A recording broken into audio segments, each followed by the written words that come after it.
And we are back yet again. I hope everybody had a happy Father's Day. I took the day off and enjoyed myself. Um, Hope many of you had a great day yesterday. I was chilling. I was chilling. I thought about jumping on a couple of panels and I said, nah, you know what? I'm not even going to do that. Matter of fact, I'm not even going to lie. In addition to, enjoying Father's Day, I spent a great portion of the day working. Um, I've been really trying to learn a lot of these new AI models so that I could be more productive. But regardless, we got a great show for you guys this afternoon. We got a few topics that we're going to go into. We definitely got to talk about P. Diddy and his appeal that I didn't know anything about, and the shocking argument that his team of lawyers tried to make to get him released immediately. You feel me?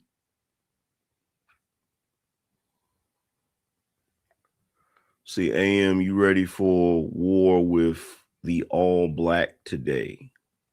Oh no, I just happened to throw this shirt on. Was no intentions behind it. But we also got a couple other topics that we got to talk about that we got a couple other topics that we're going to talk about.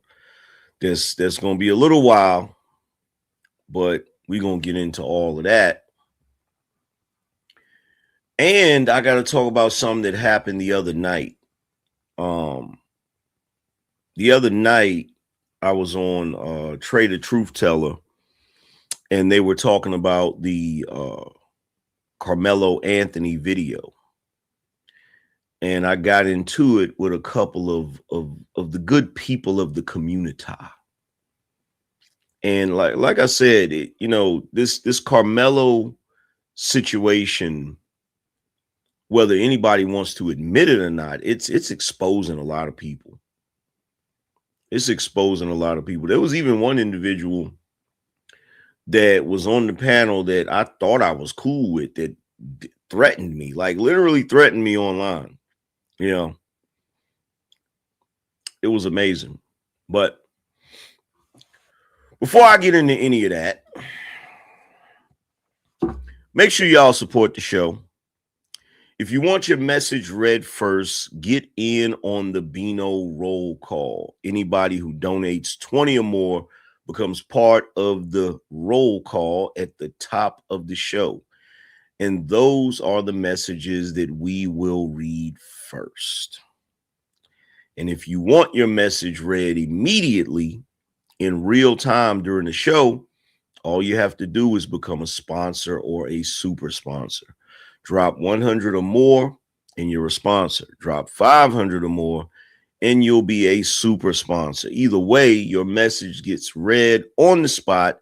Your name goes up on the ticker and you'll have the undying gratitude of myself and the Beano Nation. So make sure you guys are supporting the show. Make sure y'all are, doing all of that good stuff. So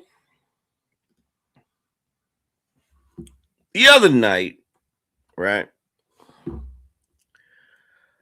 I was over on Trey the Truth Teller. Shout out to Trey.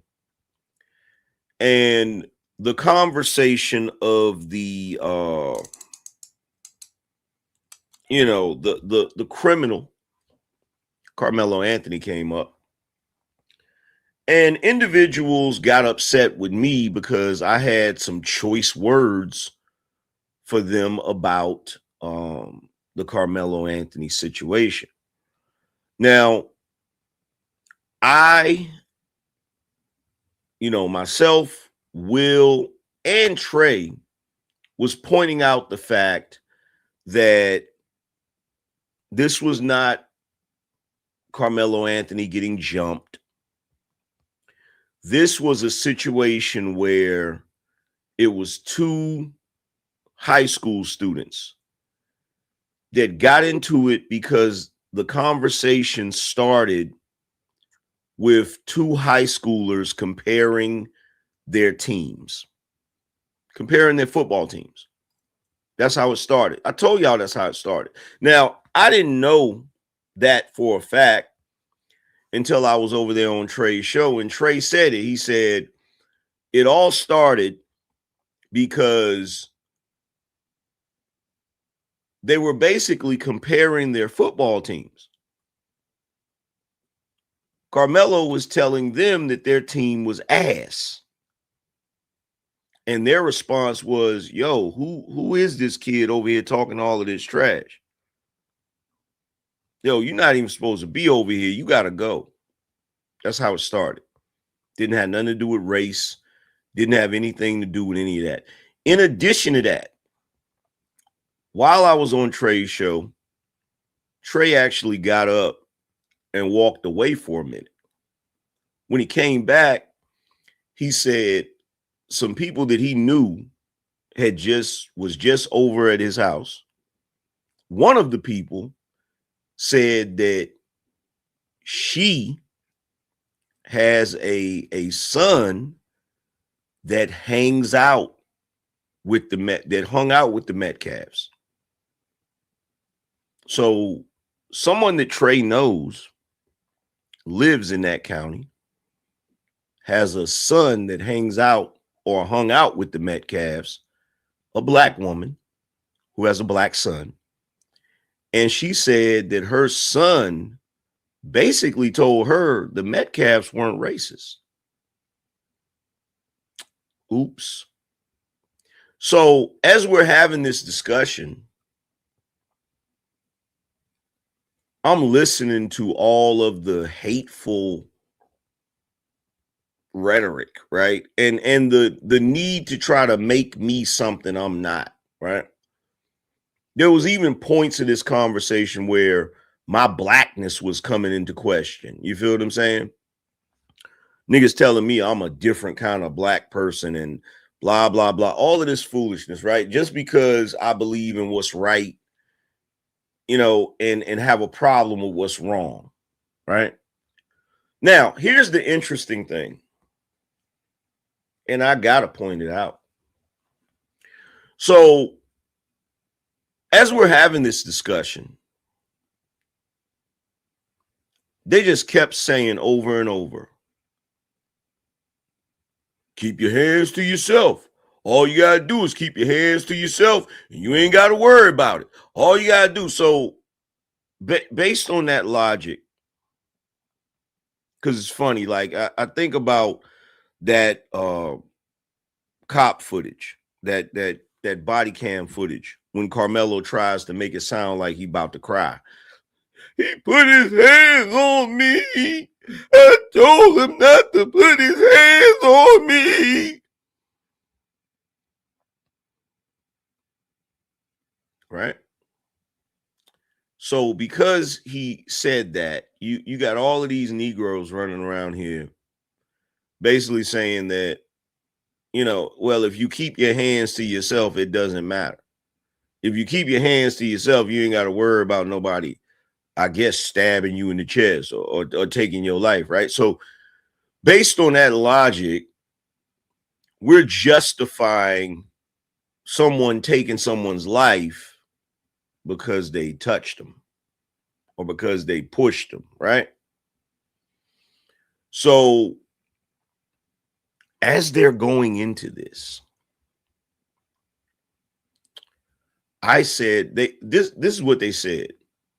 They said, all I'm saying is just keep your hands to yourself. And as soon as they said that, I said, from the group of people that can't keep their hands to themselves. Now, I don't know if y'all have ever witnessed this before. But black folk had this thing that we do.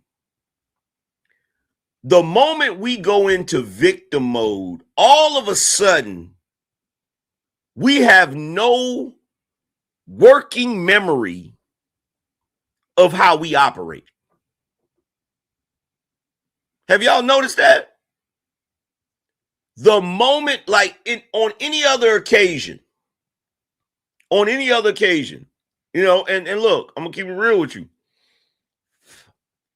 One of the guys that just happens to be from Brooklyn that was on the panel that night, you know what he said to me? He said, "You don't know what you're talking about, Angry Man, because first of all, I'm in Brooklyn. You got to come back to Brooklyn. You ain't built like that, boy. You ain't built like that. You ain't built for war. You ain't, bro. I'll do X, Y, Z, this, that, and the third."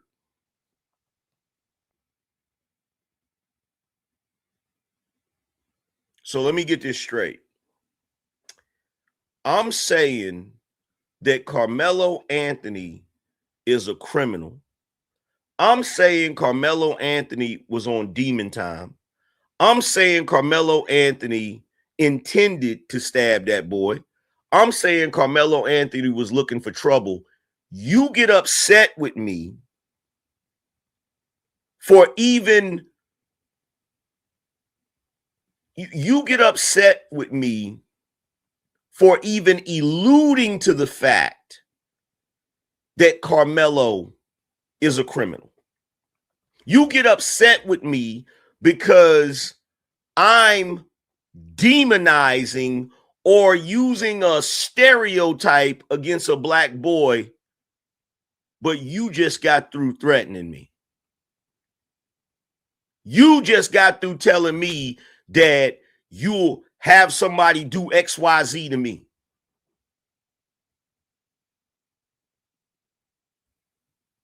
Do y'all see the do y'all see the discrepancy? Do y'all see the issue?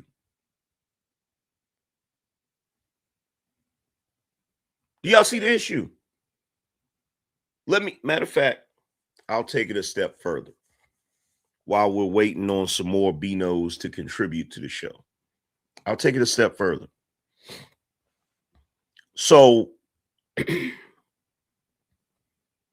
think about this for a second. The guy that came up on the panel to defend not only Carmelo, but the image of black people. In other words, he seemed to be offended. He seemed to be offended that and a lot of them were, a lot of the black folk on that panel were offended that I could possibly believe that Carmelo Anthony is a criminal. Or let me explain it like this, because the shit that black people do, it's so nonsensical that you have to try your best to weed through it. It's like trying to find sense in it is like, it's like going through garbage looking for something that's not garbage, right? So they were trying to make the argument that because Carmelo is black, everybody just assumed his guilt. Everybody just assumed he was up to no good. Everybody just assumed that he was a criminal, right? Because he was black.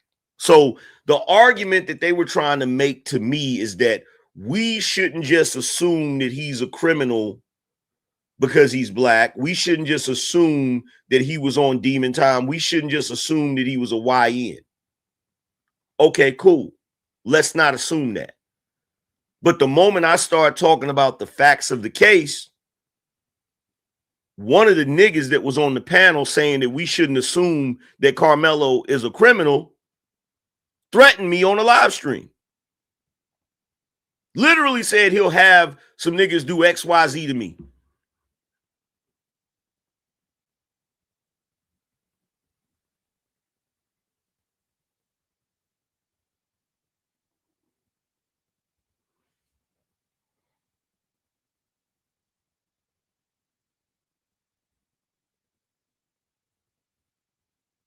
I mean, let that sink in for a second. Let that sink in for a second. And like I said before, when it comes to the victimhood mentality,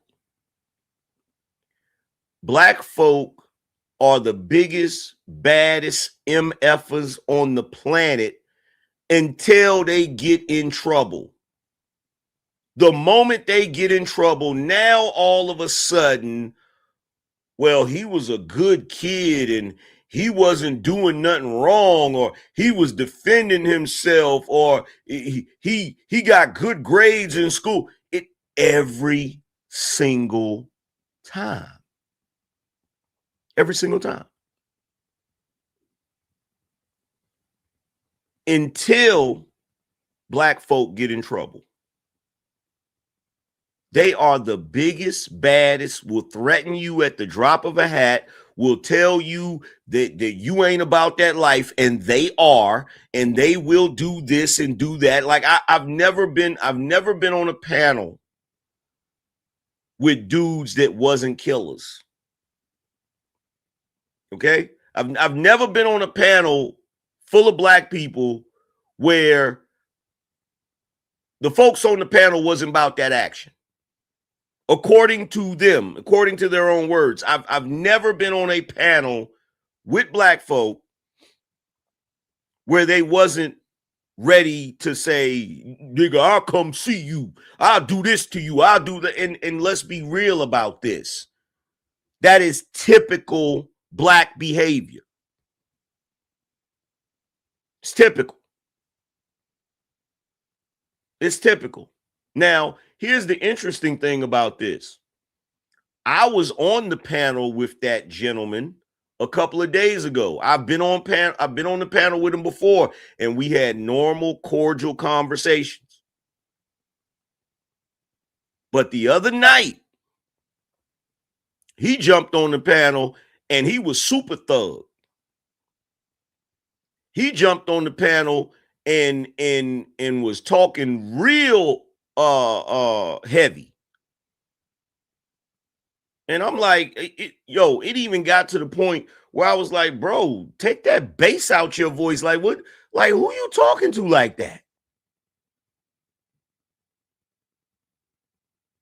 I'm like, bro, who you talking to like that? Who you talking to? And he was like, yo, Angryman, ain't nobody worried about you. I put my number in the back chat. I put my number in the private chat. I said, put it in there. Put it in there. I said, put it in there. I'll be in the city. Put it back there. Guess what? How many of you think he put his number back there? How many of y'all think he put his number back there?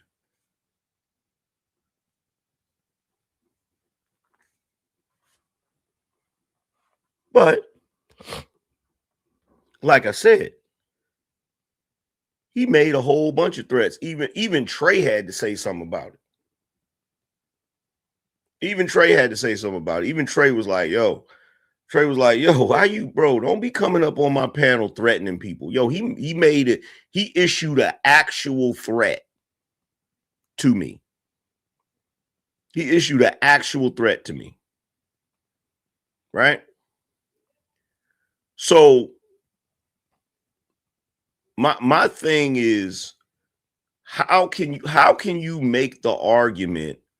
How can you make the argument that Carmelo Anthony wasn't on demon time? Carmelo Anthony wasn't being a YN. Carmelo Anthony wasn't a troublemaker, when I literally watch you niggas act like troublemakers all the time?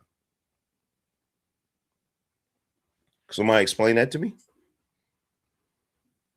Somebody please explain that to me. How do I know that Carmelo wasn't doing the same shit that you was doing?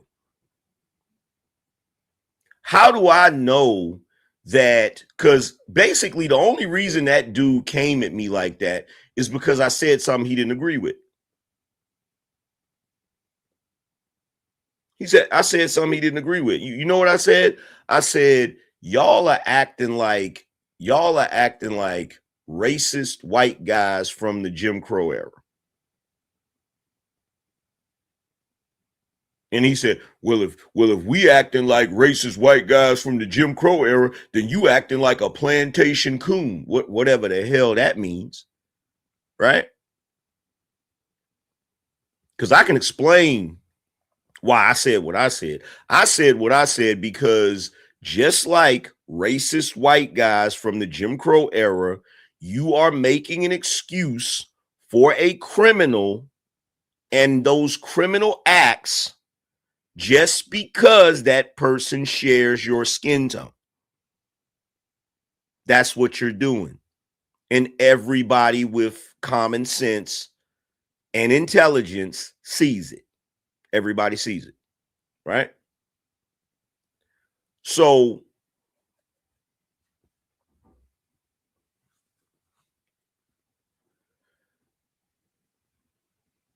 what I want to know is, how do I know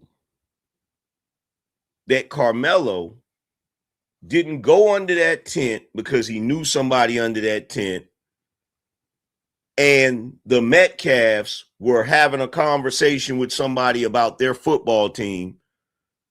Yeah, we're awesome this year. We're going to do X, Y, Z. And because Carmelo didn't agree with it, he started talking shit. How do I know that's not the series of events that happened? Because based on the way you niggas act, I'm willing to bet any amount of money that Carmelo went up under that tent, heard them having a conversation that didn't have shit to do with him, and he just decided to inject himself into the conversation and start talking shit. Man, y'all ain't gonna do shit on y'all's team because y'all a bunch of pussies and y'all ass and y'all ain't shit. To which the Metcalfs probably said, hey man, who is that kid talking all of that trash? Then don't worry about who I am. You heard what I said. Y'all a bunch of punks. Y'all team ain't gonna do nothing. Hey man, you gotta go. I ain't going nowhere.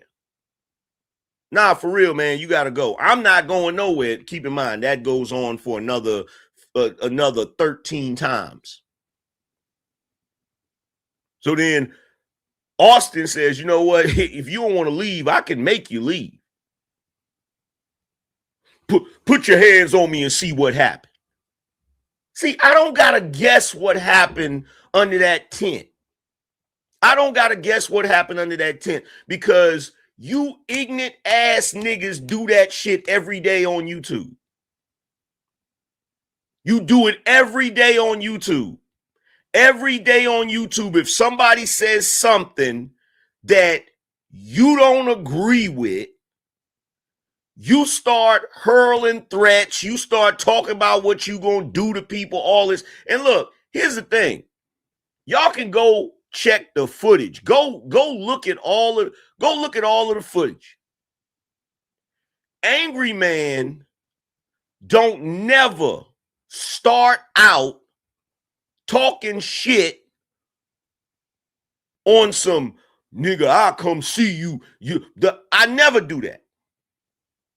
I never do that. If y'all hear me saying, bro, ain't nobody scared of you, bro, who you think you talking to, bro? I slap fire out of you. Whenever you hear me saying that, it's always from a position of defense. It's always after a nigga done tried to turn up on me and be tough Tony on the internet every time. Now, will I join a panel and come in hot talking shit about the topic? Absolutely. Absolutely. If somebody's saying something on a panel, I'll jump on the panel. As soon as I get on the panel, I'll be like, yo, why y'all always saying that, man? Y'all done lost your mind. Y'all crazy as hell. I'll do that. But I've never jumped on the panel and say, hey, bruh, I don't agree with what you say. I'll come punch you in your face. I never do that. Never. Never. Every single time I'm on a panel and I present my argument, and I know the reason why you Negroes get mad. You get mad because it's hard to defeat my argument. Just like the other night, I was shocked that particular individual, because we've been on panels together before. He's never came at me like that. But I'm not shocked that he came at me like that.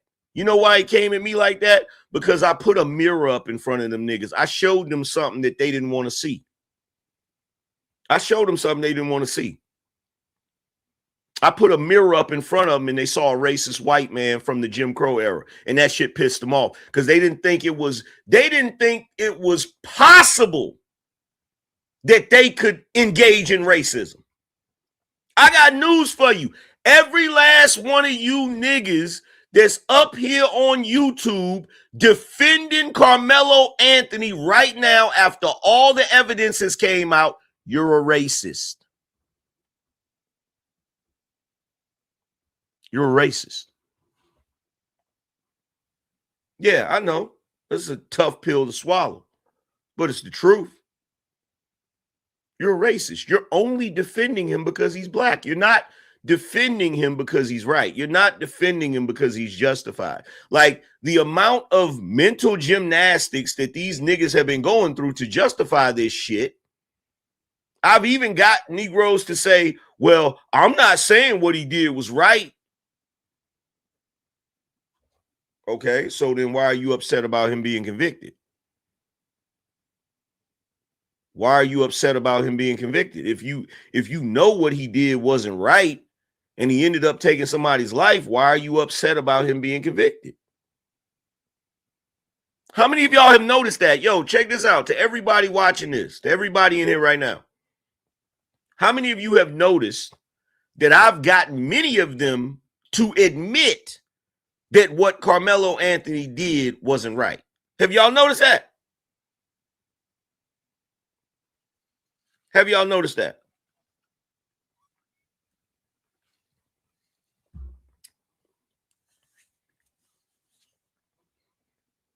So they'll admit that he wasn't right, but then continue to defend the fact that he shouldn't have got all that time. And I'm still bugging when they say all that time, because I'm like, yo, 35 years for what he did. 35 years for what he did is not, bro. That's not a lot of time for what he was convicted of. Keep in mind, convicted of. That means he took the case to trial and lost it. Don't y'all realize that when you take a case to trial and lose it, you usually end up getting way more time? Way more. Way more. He took it to trial and lost. But y'all want to sit here and act like, oh, he didn't they threw the book at him. He got railroaded. You niggas are delusional. You're not living in reality. You're not living in reality. You can say whatever you want to say, right? I don't care. You Negroes are not living in reality. But as that conversation continued to go on, right? Some of the brothers on the panel said to me when I made the statement, because when they said, I'm just saying, keep your hands to yourself. And I said, says the group of people that can't keep their hands to themselves. Well, what you mean, Angryman? You trying to say black people can't keep their hands to themselves? Yes. This is exactly what I'm saying. Bro, do you know how offended they got? And I'm not even going to front. They got so offended, you would have thought that it was a non-black person talking to a group of black people. That's how offended they got. They got offended with me like I'm not black. They got offended with me like I'm not from the hood. They got offended with me like I don't know how black people operate. They're like, well, angry man, you trying to say black people can't keep their hands to themselves? That's crazy work. Well, how you trying to say all black people can't keep their hand? Bro, what are we talking about? I said, I never put a percentage on it. Then they said, well, put a percentage on it, you know, because this is niggas trying to catch you in a gotcha moment, right? But it's all good because I got you niggas in a gotcha moment, and we going to get there in a second. I got you Negroes in a gotcha moment, and we going to get there in a second, right? So they said to me, put a percentage on it. I said, it's definitely over 50%. It's definitely over 50%.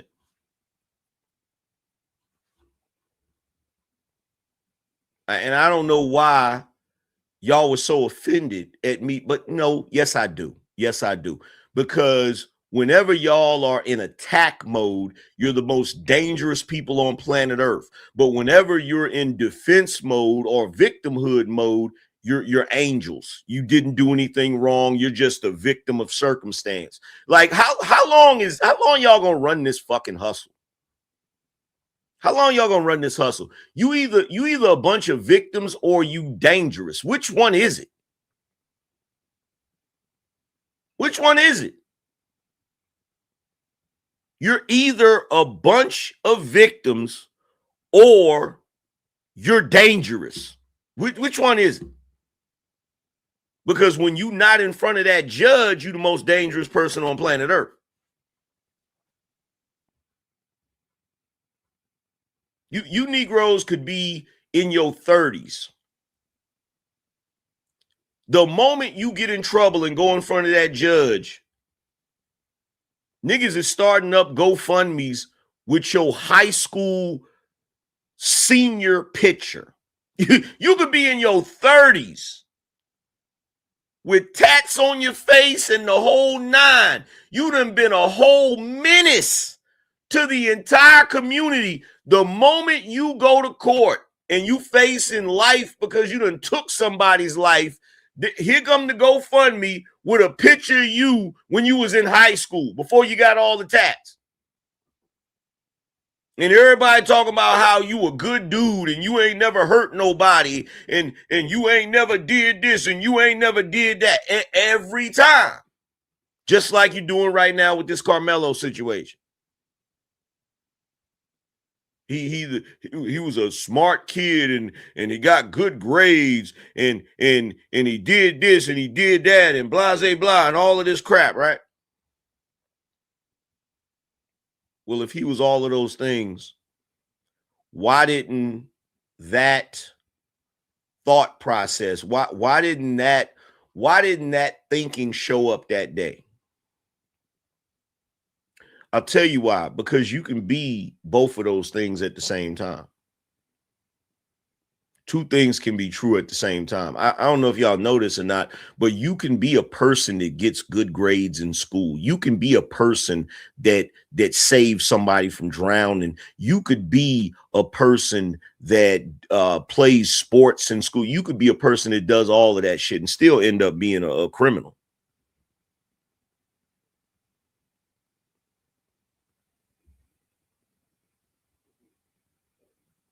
You can still end up being a criminal.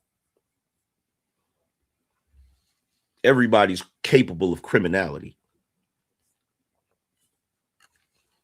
And to sit here and pretend like somebody isn't, that's ridiculous. That's ridiculous, right? But when I was saying this, says the group of people that can't keep their hands to themselves, right? Because here's another thing that came up, right?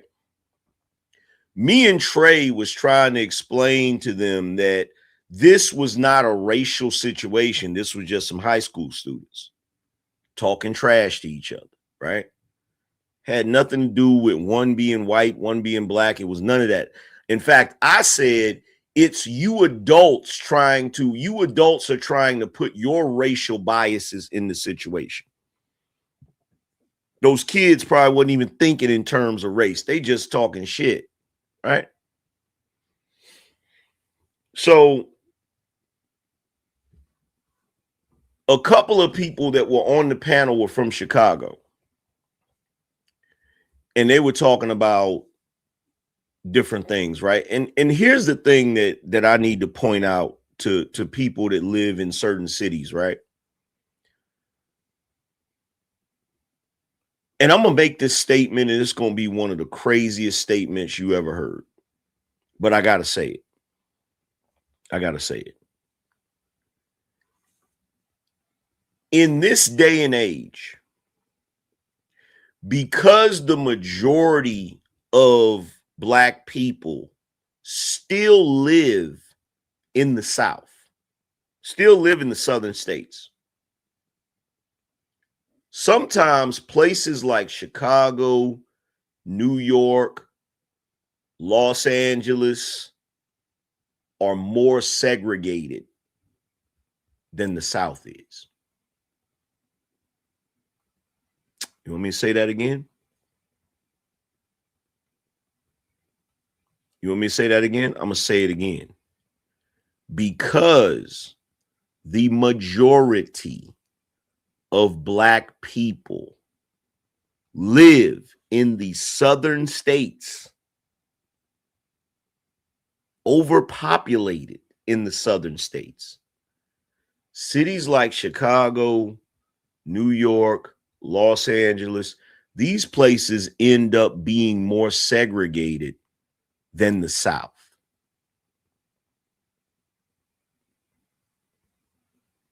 And the funny thing about it is, if you're not living in the South or if you're not from the South, you wouldn't understand that.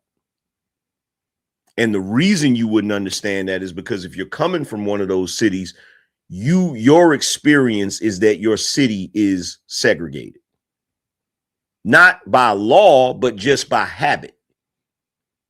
In the major cities, white people tend to live where white people live, Black people tend to live where Black people live, and there may be a little bit of crossover, but for the most part, everybody kind of stays to their areas or whatever, right? That's not the South. That's not the South. It's not the South. And I've went to school in the South. Okay. So I remember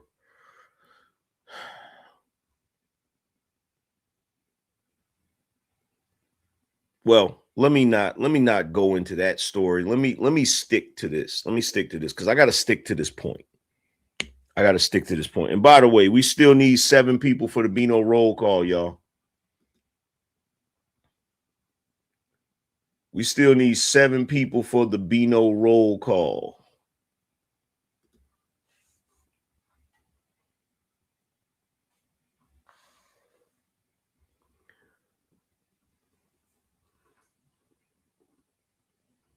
So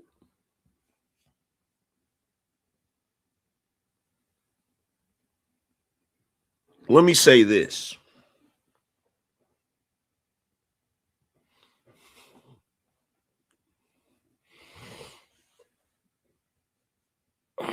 Excuse me. So let me say this. To those of you that were on the panel that night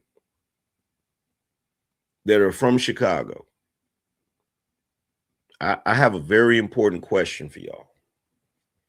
Because that night when I said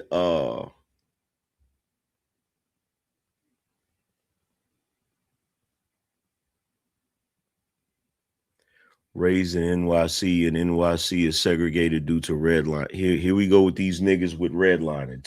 Soon as niggas learn a new word, they just keep saying it over and over again.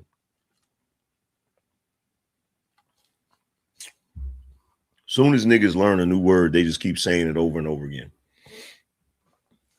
But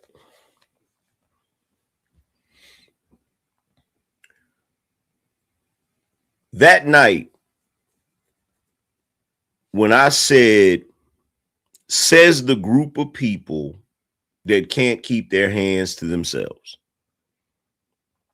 So they kept saying over and over, I'm just saying, keep your hands to yourself. I'm just saying, keep your hands to yourself. I'm just saying, keep your hands to yourself. And I said, says the group of people that can't keep their hands to themselves. And so niggas got upset with me like I was telling a lie. Like I was exaggerating when I said niggas can't keep their hands to themselves. And a couple of the people that was offended by what I was saying was from Chicago. So here's my question to everybody that was offended with me that are from Chicago. Why would y'all get upset at me saying that black folks can't keep their hands to themselves when black folk can't even keep their guns to themselves on Juneteenth?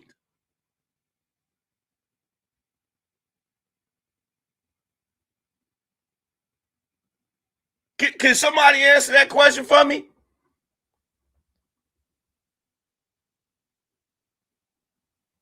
Why would brothers in Chicago get offended with me pointing out that black folk can't be crying about somebody putting hands on them because they can't keep their hands to themselves?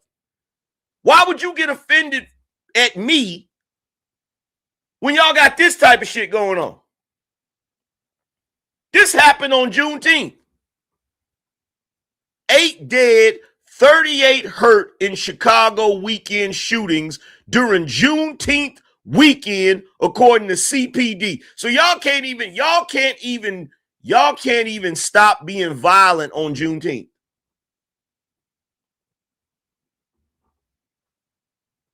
Y'all can't even stop being violent on Juneteenth. But you want to sit here and talk, y'all want to preach to me about black folk as if black folks is some angels and shit. That's what y'all want to do? See, I'm going to tell you what annoys the shit out of me. What annoys the shit out of me is when somebody want to talk to me like I don't know what I'm talking about, or try to make it seem like I'm exaggerating when I'm not. Every time I'm sitting on a panel and I'm talking about certain shit, I'm not talking because I don't know what I'm talking about. I'm not talking just to be talking. I know what time it is. But because y'all don't want to be wrong, y'all always trying to make it seem like Angryman, he exaggerating, Angryman this, Angryman that. Like, bro, let me ask you something. You Negroes that love to make it seem like I'm so anti-black. Here's my question. Why y'all don't think niggas that shoot each other on Juneteenth ain't anti-black?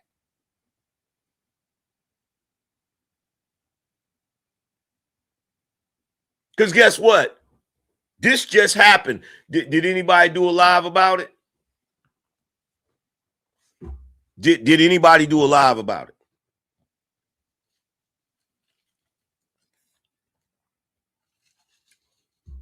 I was just on a panel with 3 people from Chicago, and 1 person was visiting Chicago.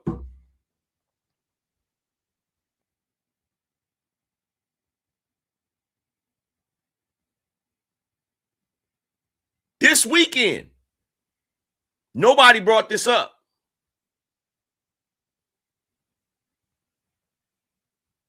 Nobody brought this up.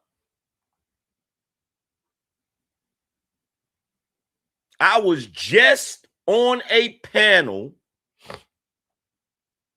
with 3 people from Chicago and one person that was visiting Chicago. Nobody brought this up, but they did tell me that I was being ridiculous when I said niggas can't keep their hands to themselves.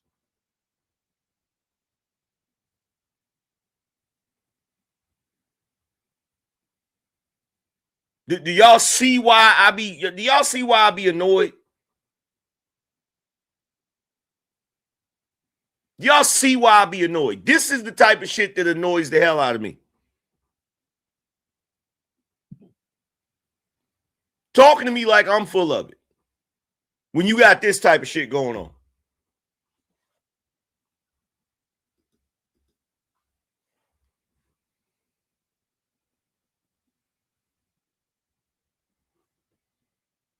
Eight dead, 38 hurt in Chicago weekend shooting during Juneteenth weekend, according to CPD. At least 8 people have been killed and 38 others have been injured in weekend shootings across Chicago during the extended Juneteenth holiday weekend as of Sunday.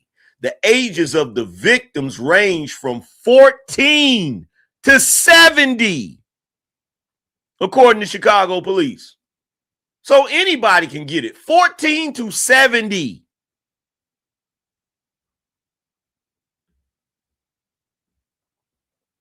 In the first shooting of the extended weekend, a 32-year-old man was standing near an alley around 5:44 p.m. in the 600 block of East 92nd Place when he was approached by an unknown vehicle. At least one person from the vehicle fired shots at the victim, hitting him multiple times in the abdomen, and he was taken to the University of Chicago Medical Center where he was pronounced dead.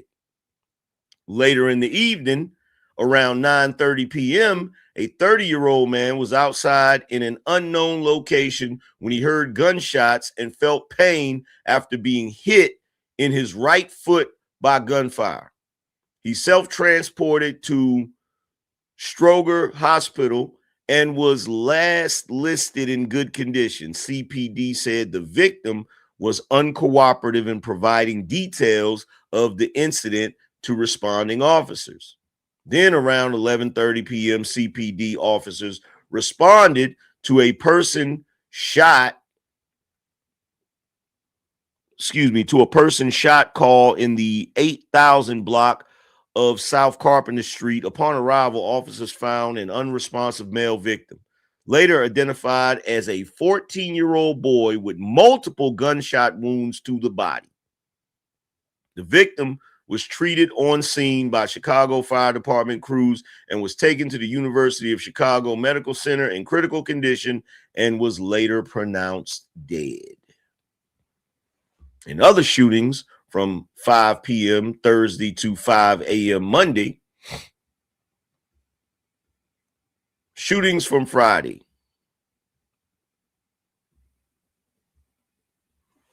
And this just lists the people that were shot from 5 p.m. Thursday to 5 a.m. Monday.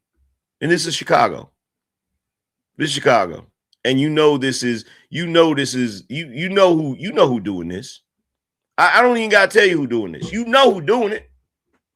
You know who doing it. But we supposed to have a serious conversation about why Austin Metcalf should have kept his hands to himself. That's the conversation we really need to be having. We really need to be having a conversation about how this high school white boy couldn't keep his hands to himself. That's what we got to talk about. That's the most important thing. Bro, you can't make this up. You can't make this up. It's the most ridiculous shit I've ever seen in my life, man.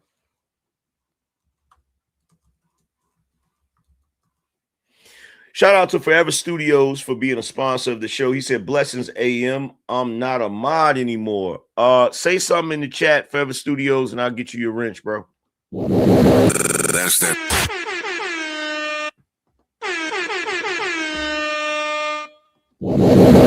That's that. That's that. Bino energy. Oh, it's a lot better than we usually do. All right, chums up. Ready, guys? Let's do this. Leroy Jenkins.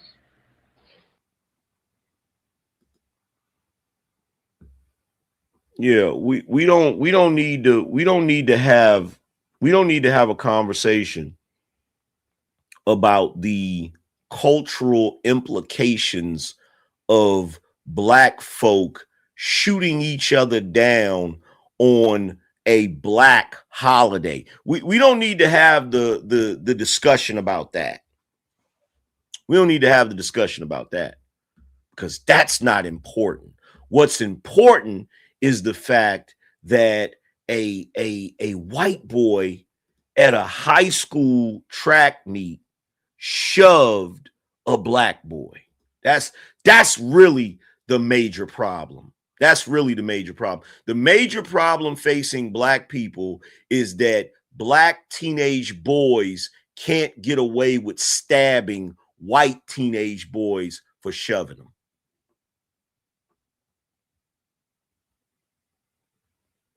Am I wrong? Am I wrong? That's really the big issue. That's really the big issue. The biggest issue facing the black community today is teenage black boys not being able to get away with stabbing teenage white boys because they pushed them. That's the biggest issue. Because that's what we was talking about over the weekend. I was on a panel with cats from Chicago, and that's what we was talking about. We wasn't talking about the countless folk that lost their life on Juneteenth in Chicago. And you know it was black folk. You know it was black folk. You know it was, all you gotta do is read the description of what happened, and you know it was black folk. That's all you gotta do. Just read the description, and you instantly know who did what and why.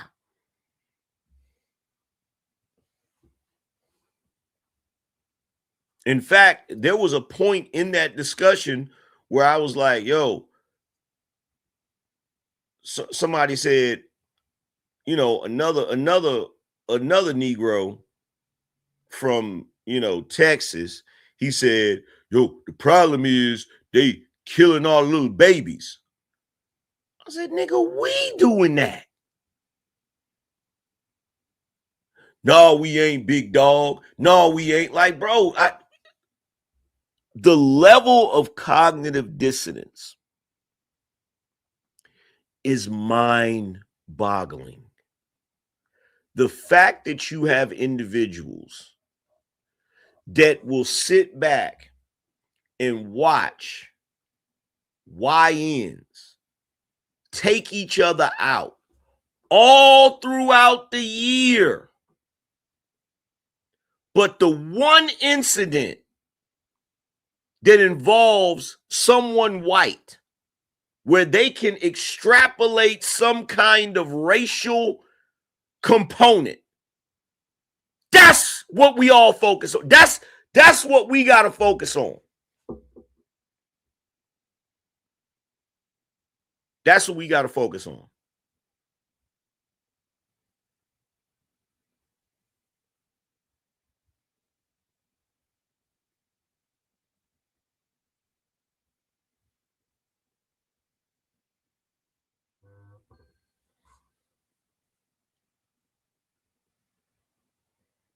That's what we got to focus on.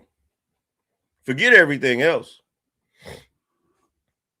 Forget everything else. We need to focus heavily. And by the way, y'all, we still need 4 people for the Beano roll call. We still need 4 people for the Beano roll call.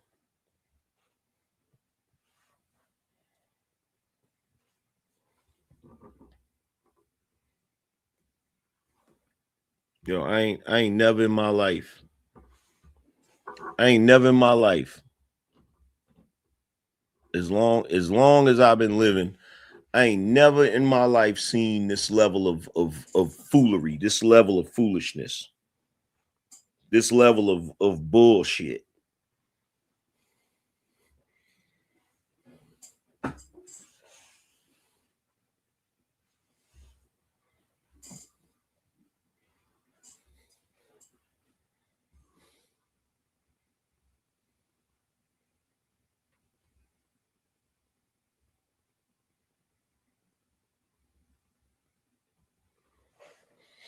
So we're gonna wait until we get 4 more people because it's time for us to do the Beano roll call. So we need 4 more people to drop 20 or more.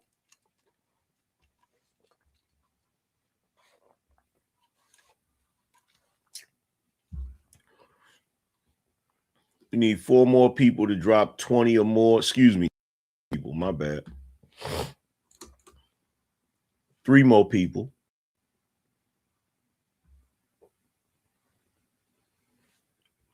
2 more people.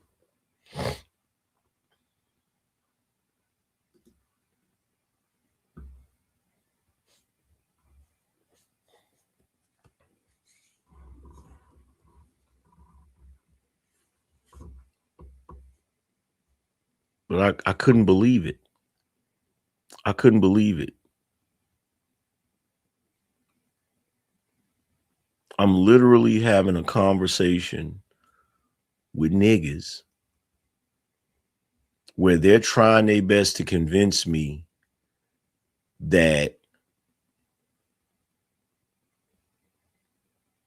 the idea of black people being violent is just propaganda and a negative stereotype that's not actually true.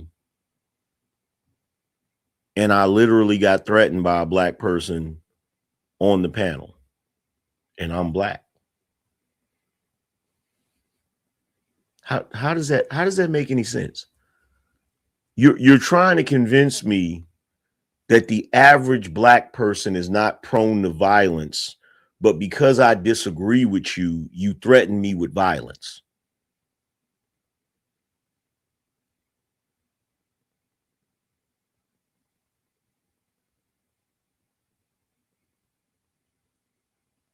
Like, am I the only one that finds something wrong with the logic in that?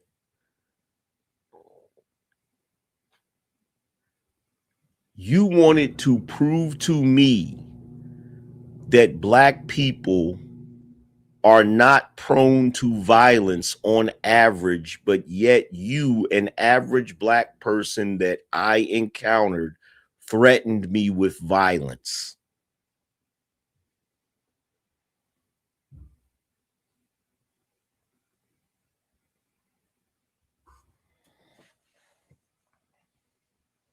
I almost feel like playing the sound of what he did.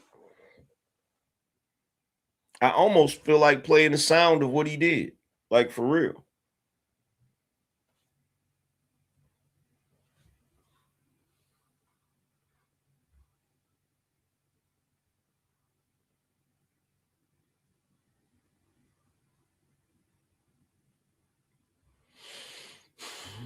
But if we being honest, the only reason why I don't play the sound is because I really don't feel like looking for it.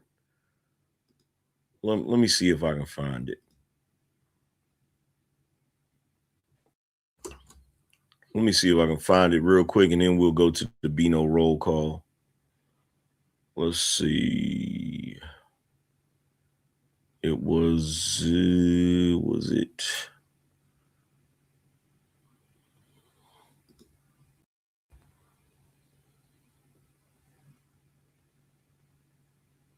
Let's see.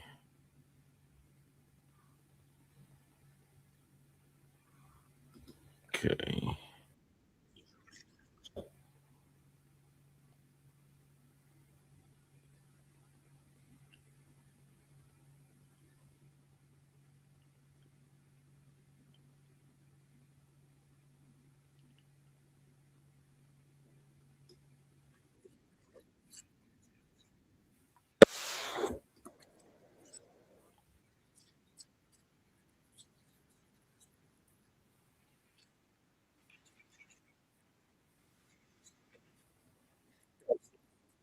So now you gonna listen to this conversation. Anybody has any opposing views?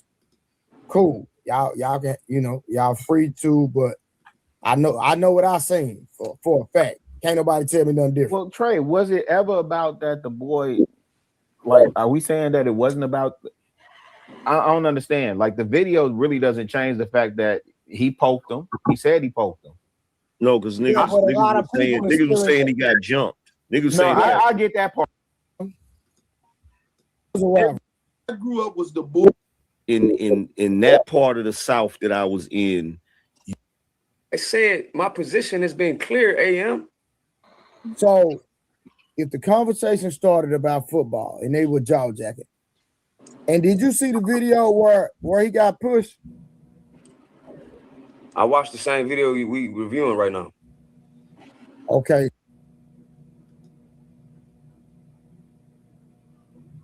But he came right back. Send a view where he can actually see what's going on. Out the tent, that is Carmelo. Mello? A little bit. Hold on. Just give me a second. I'm doing it. Just give me a second. Man, people see, like I said, I've seen this video. Hold on. In between, And this, so give me a second. If he dies, then you probably threw your life away. Carmelo hugs him, and then he tells him, like, yo, you. Thank you. Absolutely. That Negro, fam. He did. He bro, warned him, too. He warned him. I agree. He clearly said he didn't agree with him stabbing him, AM. Excuse me. Excuse me 1 second. He clearly said he didn't agree with the result. Hey, excuse me 1 second. Excuse me 1 second. Warned him. He warned him. I'm talking about testimony. So are you gonna sit here and tell me? So are you gonna sit here and tell me? Testified to in court. So are you gonna sit here and tell me? So are you gonna telling you what was testified in court? sit here and tell me? So are you gonna sit here and tell me that every single police officer that was hit, punched, or whatever by an unarmed black man, police officer, we talking by about an unarmed situation, sir. Don't go to no other shit. Do I get to talk? What happened? Do I Don't get go to talk? far. Stay in the Do I box. get to speak? Don't go out of bounds. Do Stay I in the get box. to speak? Do I get to speak? I'm just saying, stay in the box. This is how you know you niggas is in the wrong, because you don't want nobody talking. I'm gonna be quiet, bro. I just said what I said. You try to You speak don't to want me, and I just nobody told you talking. again what I This is said. what niggas do. I'll be quiet, This is Angry what Man. niggas do when they don't want another opinion being spoken. Don't do the fluff, man. We don't do fluff, man. I'm from the check this block. out. Ain't nobody doing fluff. You Come niggas back, is acting Angry like Man. Come crackers from the Alabama Jim and come Crow back to era. Brooklyn. You niggas Don't is do it with acting me. like I'm not crackers them. from No, the ain't Jim no Crow you era. niggas in the sir. plural. I don't believe in Ain't that nobody, fluff ain't that no you you niggas talking in the about. plural acting like no crack. And by the way, check this out. Check this out. This is the funny thing about niggas from New York. Niggas just born and raised in New York. They love yelling that I'm from Brooklyn, I'm from the Bronx, I'm from Queens, I'm from this, I'm from that. Because a lot of times that shit works on people that's not from New York. People that's not from New York, don't know nothing about New York, that shit works. But homie, that shit don't work on me. That shit don't work on me. You saying, and I said it on the show, you saying you from Brooklyn, that don't mean nothing to me. That don't mean nothing to me except that you from Kings County. That's all the hell that mean to me, bro. And I keep saying this over and over. There's a bunch of you niggas that love to try to use your city's reputation as your reputation. Like, you not scaring nobody with none of that shit, bro. to the from Jim chat. Crow I'm era. Do talking not to you, equate me to sir. no cracker from the Jim You're Crow talking era, to bro. the chat, sir. I'm talking to you. So don't talk to no chat. Talk to me directly, sir. I spoke to you directly. All this fluff shit you talking about, speak to me directly, man. To the chat. Who's talking to the chat? I'm talking to you. Hear about what you my talking about nigga, what and niggas did. another thing, I my told nigga, you what I said to you. What you talking about what my niggas nigga, do? my nigga, I said what my I said to you. Why you telling me what niggas did? I said. And by the way, too, because I'm not sure, but I think he has a channel too. Me and him ain't never had no issue before. But now all of a sudden he on the channel, he on Trey's channel doing all of this. To me, it feel like clout chasing. It feel like clout chasing. Because he got into it with me for no reason. It's either you disagree with me that much or you clout chasing. I don't know which one it is. What I said to you, sir. My nigga, check this out. Take that bass out your voice, nigga. Who the fuck you talking to? Who the fuck you talking to? Happy Father's Day, Trey. What's up, Brian? I said what I said, nigga. You sound just like a cracker making an excuse to kill somebody. I said it, nigga. Happy Father's You Day. never killed nobody. That's why you talk like that. Shut the fuck up, then. Sandals Nigga, of Jesus. check this out. No, you shut the fuck up, nigga. And there's my point right there. He said, you never killed nobody. That's why you sound like that. So for the uninitiated, let me make this crystal clear for you. That is an instance of a nigga using the concept of taking somebody's life as a bragging point. But this is the same individual that's trying his best to convince me and everybody else watching that black people don't operate like that. He just used the concept that I never took a life to discredit me. You never killed nobody. That's why you sound like that. Sound like what?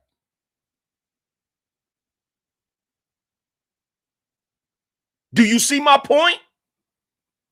He perfectly illustrated it right there.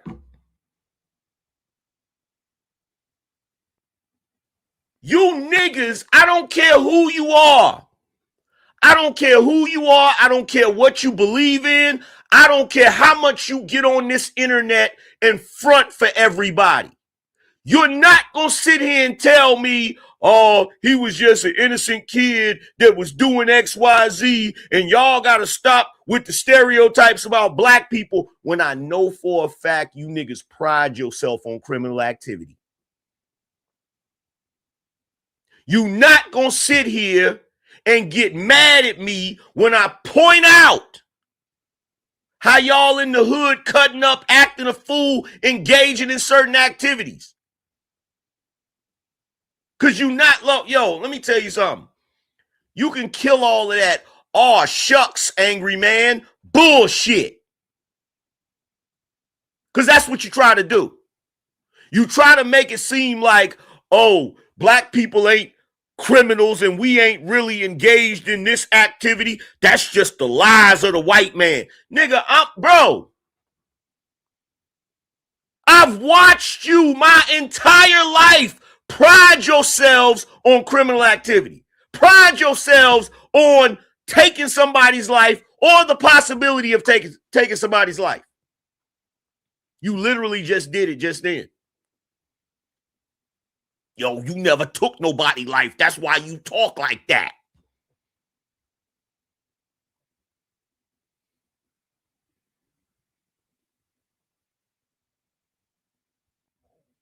You literally just shut everybody that was up here trying to make an argument that black people don't fit into a stereotype. You literally just destroyed all of their arguments with that bullshit you just said. Literally. The part That's that why is you can't talk to me like that. You shut the fuck up, nigga.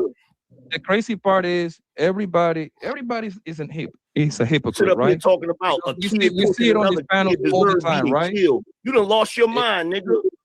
Everybody's a hypocrite, right? Because And by the way, to all of you niggas on the panel, but by the way, the next time I'm on the panel with y'all, I'm gonna address this shit because you niggas is rude as fuck.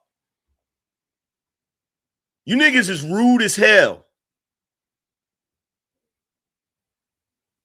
You're rude as hell. And I'm gonna tell you why you rude as hell. Because whenever somebody else get into it, y'all niggas is sitting back listening to it because you enjoy the damn bullshit. You enjoy the entertainment. But whenever somebody say something crazy to me and I'm trying to respond to them, you niggas is talking over me and talking through me. I'm sick of you disrespectful ass niggas. I'm fucking sick of y'all. I'm sick of you. And I'm going to tell y'all why they do it. I'm going to tell you why they do it. Because one of the guys admitted it. One of the guys admitted it the other night. He said, look, man, I know Angryman a celebrity and everybody want to hear what he got to say, but I got something to say too. I said, there it is right there. There it is right there. There it is right there. One of the guys on the panel, he said it out of his mouth. I said, wait, so I'm a celebrity? I said, so I'm a celebrity? I said, that's news to me. And then one of them said, come on, man, you already know that. So is that what it is? Is that why you niggas be talking over me and talking through me and trying to, because you feel like I'm a celebrity that's hogging the spotlight? You feel like I'm getting too much attention and you ain't getting enough attention? Is that why you niggas is that disrespectful? And then you have the nerve to wonder why. Then you had the nerve to wonder why I don't have panels over here. Because niggas always ask me that, like, you don't do panels on your show? Fuck no, I don't. Absolutely not. You know why I don't? Because you same niggas that be disrespecting me on other people's panels, the moment I start doing a panel, you'll come sliding your ass over here, grinning in my damn face like the panel prostitutes that y'all are, clout chasing and clout farming. No, hell no, I'm not doing no damn panels. Hell no, I'm not hosting no damn panels. Absolutely not.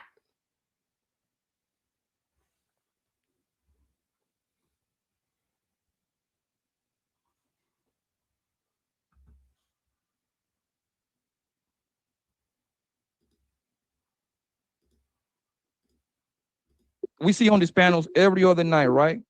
As soon as somebody offer and ask, And this nigga Poppy Blanco just started talking like he didn't hear me talking. Just started talking like he didn't fucking hear me talking. whooping to somebody else, you know why everybody doing these panels?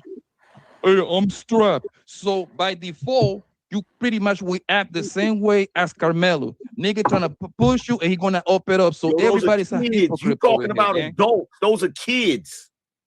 Those are kids, Papa Blanco. At a high school track meet, my nigga. Those are children.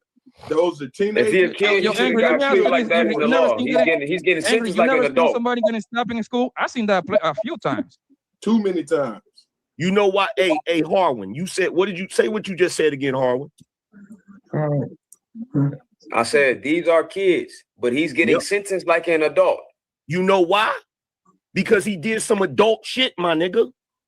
Text. Okay. And somebody can say, no, check this out.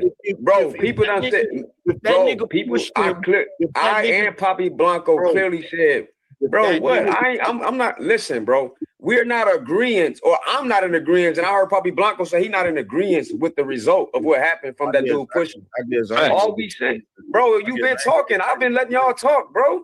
Trey, you on mute. All we saying is, Listen, a Jim Crow cracker got equated to something I said. That's crazy work. That don't apply to me. Don't direct that towards me. Now What I'm let them saying have that is, out. Harwin, I was you trying know to that talk. hold on. And that nigga, Yo, I'll see you later. You have a good night, all right? You see, Be safe out there, Blanco. Hey, Blanco, be safe out there, my G. You know, 17 is an adult. Like, hey, Blanco, be safe out there, my G. Why would he need to be safe?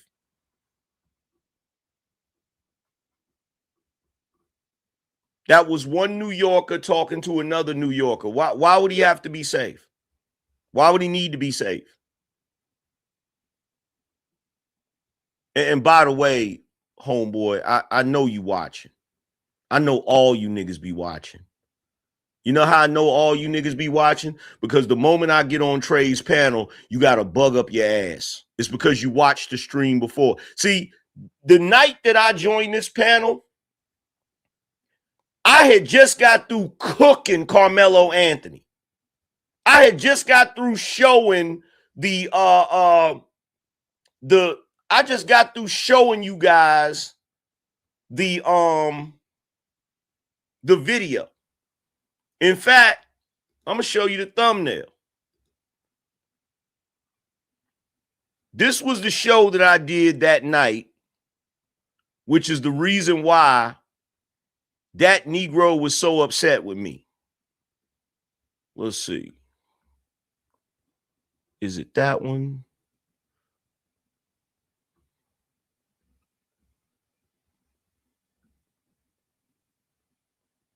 Where the hell is the shit at?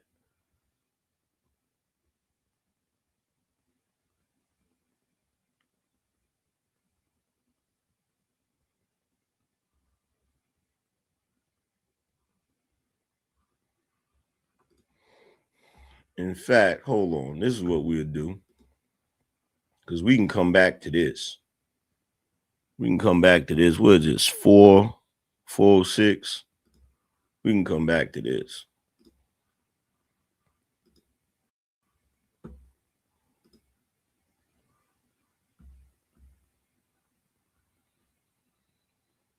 So it was this show. It was this show. The video proves Carmelo lied, and he's lucky he got 35. That's the show. That's the show that I did right before I went on that panel. You see the blue hoodie, right? You see the blue hoodie, right? So that's the show I did right before I went on that panel. That Negro watched that show, and then when he saw me over there on the panel, on Trey's panel, he jumped up there to talk all of that shit. See? Because that's what niggas do. They pretend like they don't have no smoke so that they got plausible deniability when they do some fuck shit. Matter of fact, let me explain it to you again. This is what niggas do. A nigga will watch my show that day, be angry about what I'm saying. And then later on that night, if they see me on somebody's panel, they will get on the panel like they don't have no problem. They'll join the panel in an innocent way. They'll make it look like, oh, I just happened to come to the panel, when the whole time they had no other intention but to join the panel to talk shit to me. They know I'm opinionated. They know sooner or later I'm going to say something that's going to give them the opportunity they need to get all of that shit off their chest that they conjured up earlier on the stream. See, why this is annoying is because if you got a problem with something I'm saying, say it while I'm live. Say it here in my chat. Say it so we can have a one-on-one. Stop waiting for me to go to another panel to ambush me about some shit that I said earlier that you didn't like. But like I said, that's what niggas do. That's what niggas do. Niggas will watch you from afar, not like what you doing, and then position themselves near you so that when you do something they don't like, they can then get all of that shit off of their chest. You know, kind of like how somebody will sit under a tent that they wasn't supposed to be under. And in the moment somebody has an issue with them, they do something that seems like it was an overreaction. Sound familiar? Sound familiar? I'm going to say it again so you can connect the dots. Okay? Say it again so you can connect the dots. That's what niggas do. Passive aggressive action. Okay? Passive aggressive action. In fact, you know what? Let me not go there. Let me not even speculate. Let me not even speculate. But here's the thing. You niggas will watch me live running my mouth. Disagree with it. Instead of saying something in that moment, instead of coming to my chat room, asking me for the link so you can address me one-on-one, over here where it's my rules, over here where you're going to have to be respectful, right? What you'll do is you sit around with that shit all up in your chest, mad, upset with the angry man. Then you'll sit back and you say, that's all right, because I know he going to join somebody's panel. I know he been going to Trey's panel lately. He probably be over there. And so then when I'm over there chilling, you pull up on his panel. Hey, everybody, what y'all doing? Acting as if you just came there just to chill and have the conversation, when really you had some shit on your mind. You had some shit you wanted to attack me with, the same way Carmelo had a knife he wanted to use. See, this is what you niggas do. This is what you do. You ambush people. That's what you do. See, when I'm sitting on Trey's panel, minding my business, you know why I'm over there? Because Trey don't have no problem with me being over there. In other words, it's Trey's tent. He don't have no problem with me being over there. I've been a regular over there for months now. Right? But here come yo Carmelo Anthony ass. All of a sudden, just out of nowhere. And you sitting on the panel. In the same way Carmelo had that knife and nobody knew he had it, you sitting there with animosity towards me, jealousy towards me, envy towards me that nobody know you has. So it looks like our argument is organic, but it's not organic. It's you trying to start shit. It's you trying to start shit. There's a bunch of you niggas like that.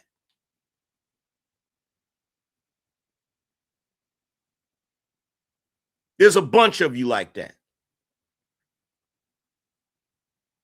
And the reason that I always find out that you're on that type of time is because I pull it out of you. The moment I start arguing with you, you say shit that lets me know you watch me on a regular basis. That nigga that was up there going back and forth with me, you know what he said? You got to come back to Brooklyn. I'm already in Brooklyn. Why would he say that?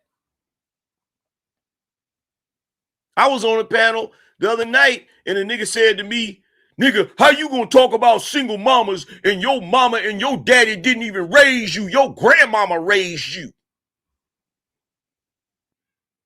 How do you niggas know so much? How do you niggas? I'm gonna tell you some real shit. A lot of you niggas act like you haters, but you have the information of a fan.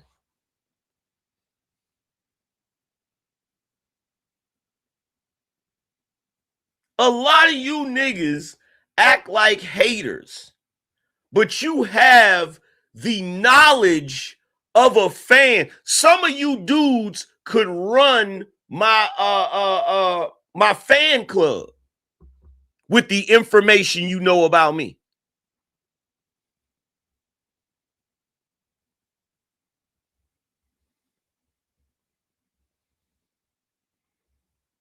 Every time I get into it with one of y'all, you say something out of anger that lets me know you watch me on a regular basis. You watch me on a regular, consistent basis. And by the way, let me do this real quick because you know how niggas hate when I do shit. Let me do this. Man, look at them thumbnails, bruh. Look at them thumbnails, bro. Can y'all answer this question for me? Have y'all seen anybody in the space with the thumbnail skill of the Angryman? Like, look at them shits, bruh. Tell me these shits are not fire, bruh. Tell me these shits is not fire. And guess what? I've perfected it now. I've perfected it now, nigga. Somebody, the other day I was on a panel and somebody said, you the one trying to flex, Angryman. All you ever do is flex. I said, damn. I said, damn, all I ever do is flex? Shit. Maybe, look, all I gotta say is this. Look, my perception must be off because I'm sitting here thinking that I don't be flexing. I'm sitting here thinking that I be on some humble shit. Apparently, niggas think I be flexing like a mug. It like is that what? Like y'all look, y'all can tell me. Y'all can tell me. Do I be flexing too much? Let me know, fam. Do I be flexing too much? Do I be flexing too much, y'all? Y'all can tell me. I ain't gonna get upset.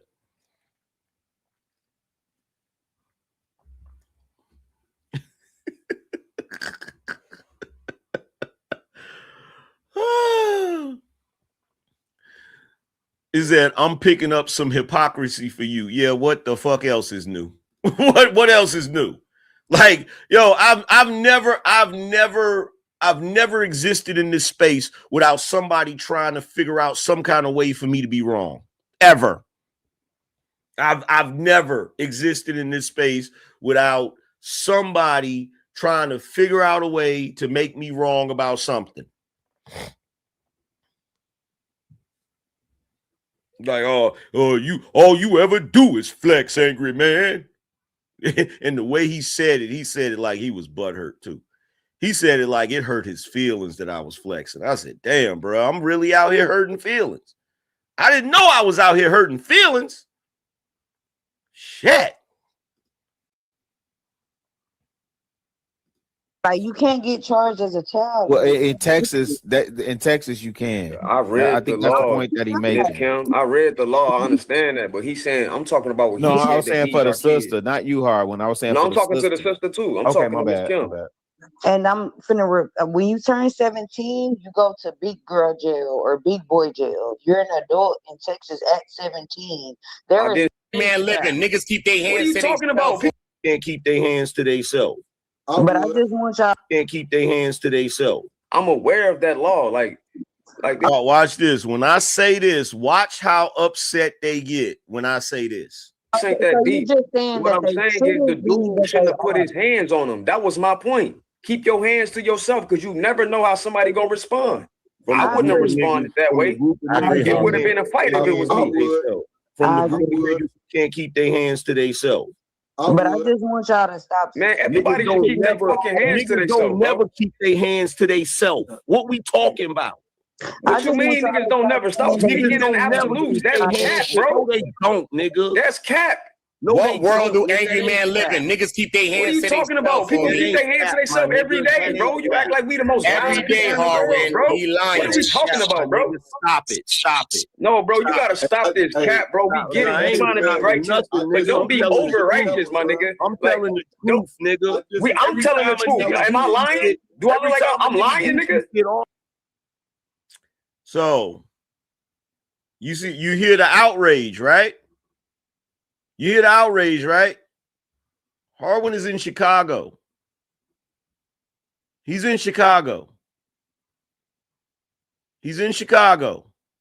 This was 1 day ago. This was literally Saturday night. This was Saturday night. He's in Chicago. But he's outraged that I said niggas can't keep their hands to themselves.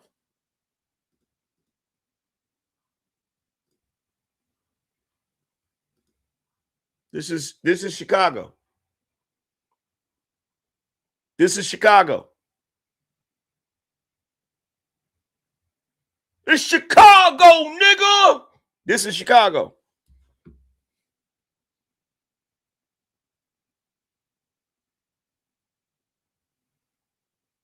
So why am I being treated like what I said was ridiculous?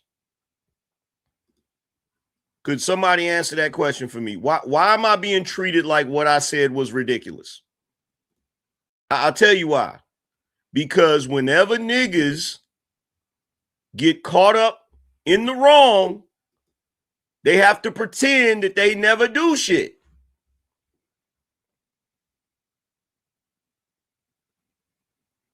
Whenever niggas get caught up in the wrong, niggas have to pretend that niggas don't do shit. You're not lying, Do I look like I'm lying? Niggas ain't angels. I ain't say niggas was angels. Niggas got some angel and demon in them. Now, I'm not trying to make nothing seem like nothing, bro. You don't got to take what I'm saying and twist what I'm saying. I can articulate myself perfectly, bro. I don't need you to reinterpret what I'm saying, AM. I'm trying to make it seem like that, my nigga. No, I'm not trying to make nothing seem like nothing when I clearly said that result shouldn't have happened. I wouldn't have did that. It would have been a fight. Well, then that's the end of it right there. I would have. Why you defending it if you saying you wouldn't have did it? Who defended what? That's checkmate right there, ain't it? He said, I already said if he would have pushed me, it would have ended in a fight. And I said, then that's the end of it right there. If you saying you would have never did it, why are you defending it? That's checkmate right there, ain't it? Is that not checkmate right there? What did I defend? How's he defending that if he's speaking? What did I defend, bro? Nobody even talking to you, Uda. No, but it make sense when you Ain't say nobody even talking to you, Uda, because you obviously was in your feelings when you came up I'm here. not in nigga. no feelings with you, brother. Yeah, I don't you care are, about you nigga. like you, sir. Yeah, I'm just you about are, the nigga. life, bro. Yeah, I'm you about are, the life nigga. that you're not, angry man. Yeah. He said, I'm about the life that you're not, angry man. What do y'all think he's talking about? And by the way, did y'all notice how thirsty that nigga was? Did y'all notice I'm having a conversation with Harwin and he kept interjecting. He kept trying his best to nitpick with me. He's lying. He's lying, Harwin. People where Angryman live keep their hands to themselves every day. He's lying, Harwin. He was trying his best. And I told him, I said, bro, ain't nobody even talking to you. Because you obviously came up here in your feelings. I'm not in my feelings. I'm about that life that you're not about, angry man. What life do y'all think he talking about? What life do y'all think that nigga is talking about or pretending that he's a part of? This is what niggas do. Niggas brag about being savages. Niggas brag about criminal activity. Niggas brag about their ability to beat people up. Niggas brag about their ability to take a life. That's what he's doing right now. He's literally doing it right now. I'm about that life and you're not, angry man.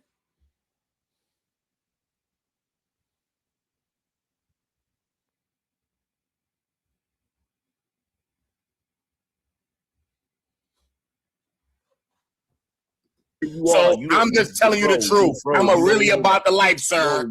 Come back from Alabama to Brooklyn. Let me show you. Shut up. Come back from Alabama to Brooklyn. This nigga said I'm in Alabama.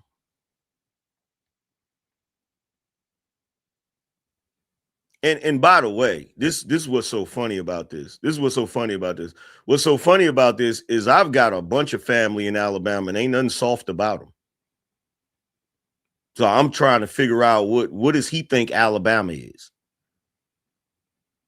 But see, here's the thing to watching.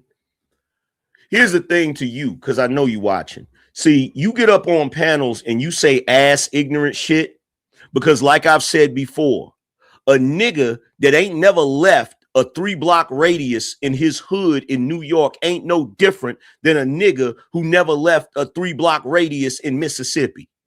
You ain't no different, bro. You ain't no different. You just as ignorant as anybody else that ain't never went nowhere. You just as ignorant. Just as ignorant. And I'm supposed to believe you bout that life in real life, and you too scared to even come in this chat room and challenge what I'm saying right now.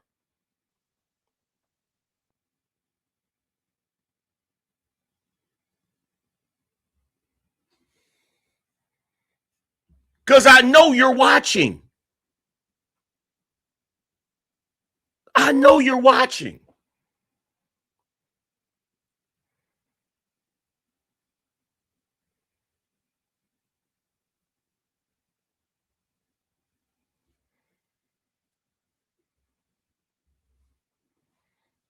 Talking about come back from Alabama. Bro, you done lost your rabbit ass mind. You done lost your rabbit ass mind. Birmingham, bro. I got family in Birmingham. Them boys ain't playing down there. Them boys ain't playing down there. But see, here's the thing. Here's the thing. You saying what you saying because your world is this big, bro.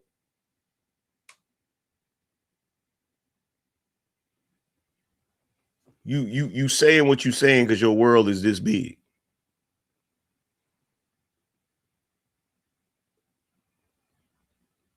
This big. This big right here. That's how big your world is, my nigga. That's how big your world is.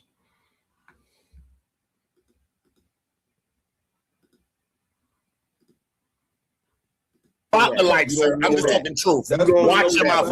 I'm not Sharon Bracey. My name is Buddha the Last Shooter. Don't learn it, sir. Learn it now. You need to watch your mouth, nigga. Learn it now, sir. You need to watch your mouth, nigga. Learn it. Next time, the next time I'm in the city, we can have this conversation face to face and straighten it out. You ain't even about that life like me, sir. You never taught nothing. Shut up, sir. And you heard what I said to him, right? I said the next time I'm in the city, we can have this conversation face to face and straighten it out. He didn't say, okay, cool. He kept running his mouth. Because I'm not doing all of that. I'm not doing all that. I'm not doing none of that. I'm not doing none of that. The next time I'm in the city,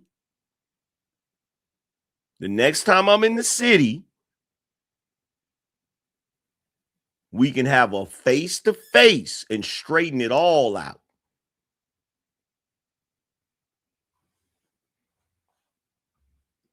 You're talking about these niggas like they did something.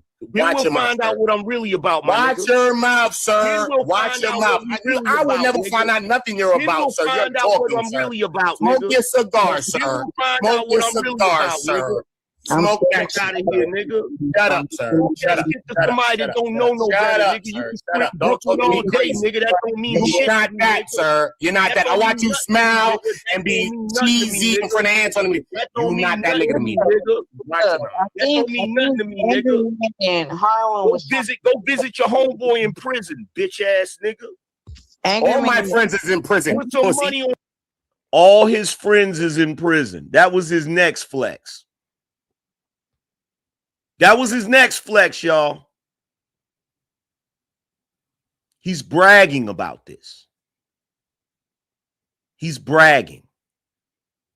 He said all his friends are in prison. This is his flex.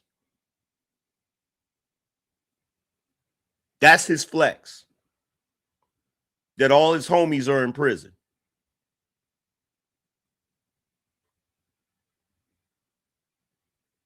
That's his flex. All my friends in prison, pussy. Not your friends, though, right? Because you pussy. Watch your mouth again, pussy. Watch your mouth and talk some truth. Shut up, nigga. Shut up. Actually, all my friends is dead. Shut up, sir. Shut up. Put some money on the commentary, nigga. How much you done put on it? And my response to him was, go visit your friend in prison. I'm talking about Carmelo. I said, put some money on his commissary. How much money have you put on his commissary? How much money have you put on his commissary? Because see, here's the thing. Niggas think I'm gonna sit up here and play this little look. I'm tired of this tough Tony shit. I'm tired of this tough Tony shit that you niggas love playing. You know what I'm about to start doing? I'm about to start having them people knock on you niggas' doors for making threats. That's what I'm about to start doing. That's what I'm about to start doing. Like, for real. Like, real talk. Because you niggas is real comfortable saying a whole lot of shit. You real comfortable saying a whole lot of shit. But see, that's how it go, though, right? You talk shit, and you the toughest nigga on the planet until you get in front of the judge. Then when you get in front of the judges, oh, he was a good kid. He never bothered nobody. He never, I guarantee you, if niggas was in front of the judge, niggas would be like, well, I was just talking. It's the internet, freedom of speech. I was just talking.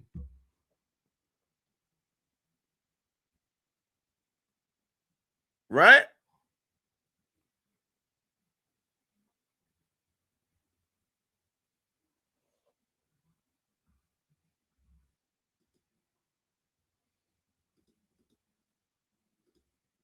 Angryman. And how much you done put on it, nigga?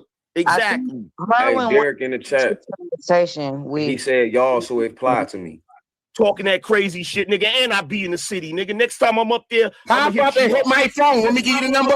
I'm gonna put my number in the back chat, nigga. Shut up. My number in the back chat. Shut the fuck up. Again, shut up, angry man. You're not that nigga, bro. Shut the fuck up. You're too old. Shut up. You're too old, bro. I sent my young nigga to smoke you. Shut up. Put the shit in the back, nigga. Put the shit in the back, nigga. You hear that? You heard what he said? How many of y'all heard what he said? How many of you heard what he said? He said, I will send my young nigga to smoke you. But this is the person that's defending Carmelo. This is the person that got mad at me when I said that Carmelo was guilty and that Carmelo was a criminal. He just told me he would send a young dude, a young nigga, a young black man to smoke me.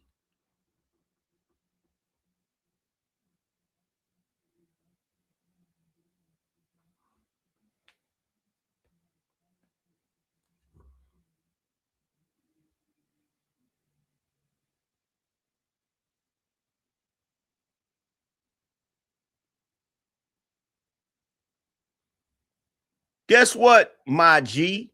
You said that online. You said that on the internet for the whole world to see. So guess what? You know what the smartest thing for you is? The smartest thing for you is whenever I'm in the city, you need to make sure you stay far away from me.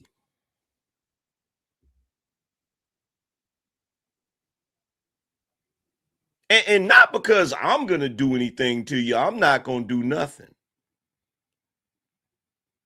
But it would behoove you to stay away from me because you just showed everybody verbally. You said it. You said it. It's documented now. It's documented. It's not only documented on Trey's channel, but it's documented on my channel too.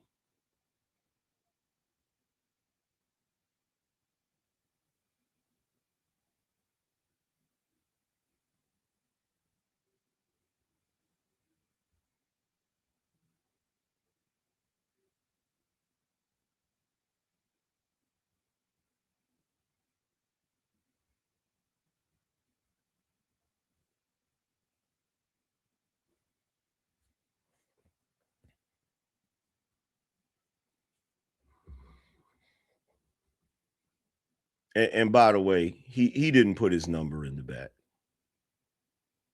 He didn't put his number in the back. See, this is the sad part. He was just running his mouth.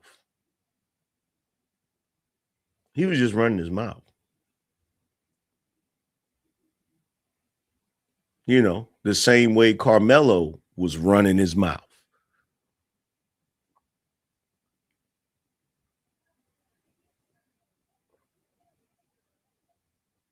Same way Carmelo was running his mouth.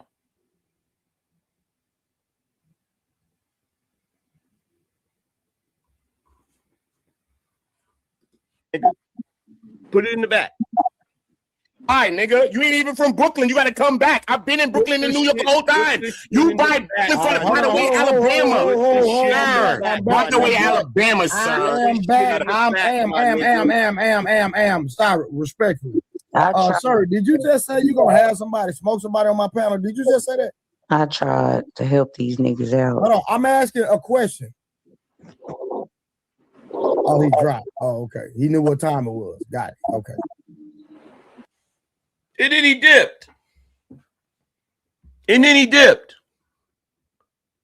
Soon as Trey said something to him, then he dipped. So answer this question for me, y'all. What was he really there for? Why did he come on that panel?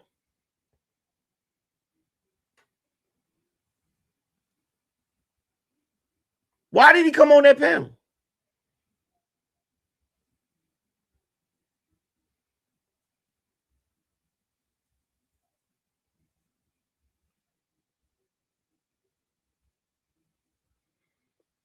This dude gonna say, I'll get one of my young dudes.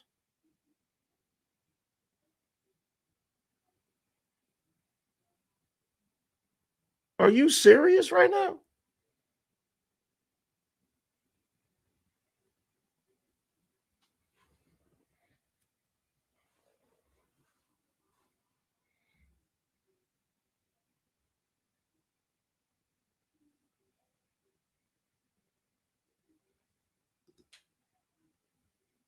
All kinds of shit, like he should have died. If it was me shot down by That ain't of them. and wasn't Some shit. look at this nigga. That's crazy. Care. You What sound like you niggas was and this plea to go for they didn't fight for no because he was over Cochran he didn't know about his behavior because the officer was an average American person. We took we know Nigga took a plea. He went to trial. very cut and dry.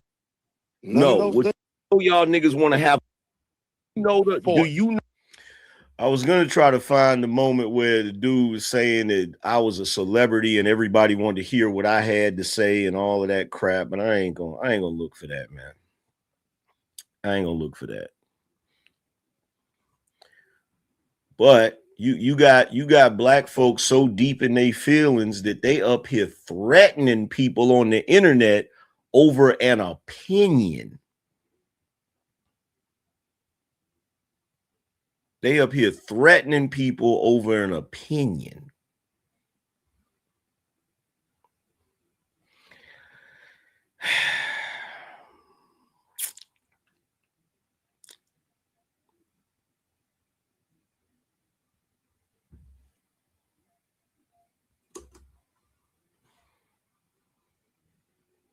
All because they can't defeat your argument. That's all it boils down to. They can't defeat your argument. So since they can't defeat your argument, what I'm gonna do is I'm gonna threaten you. I'm gonna get on the internet and I'm gonna say, yeah, I'm really about that life. I'm really thugged out in real life. In real life, I'm about that. I have my young niggas smoke you. Da da da da da. All of that shit. Well, you know what? You know what you can't do? You know what you can't do? See, in my opinion, that is a misuse of resources, sir.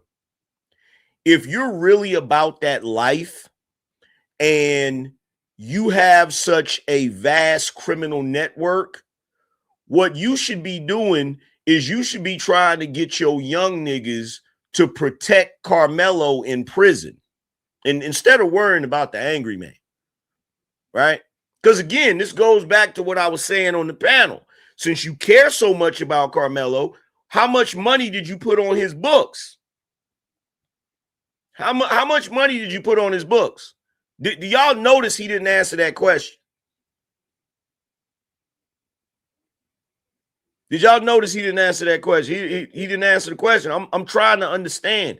If you care about him so much and you feel like he was wrongfully done, why you ain't putting no money on his books? I mean, you should have plenty of money considering the fact that you are about that life and you've been a criminal this long and you're free. Because you were implying that you catch bodies. So if you're implying that you catch bodies, but you're on the internet talking to us, but you're free, then you not only do you need to send Carmelo some commissary, but you need to go down there and visit him and have a conversation with him and explain to him the process of taking people out and getting away with it. Because you must have gotten away with it because you're free. You're out here in the world, on the internet, telling all of us that you catch bodies. Right? Now, I'm confused. I'm really confused because my logic is set up differently. I don't know how y'all's logic work, but my logic is set up differently. My logic works like this. If you're about that life, which we all know in our community and in our culture, when someone says they're about that life, they're talking about street life or criminality, right? So if you're saying you're about that life, you're about criminality, if you're currently doing that, why would you come to the internet and advertise it to everybody? I mean, y'all have heard me numerous times say, I'm not in the streets.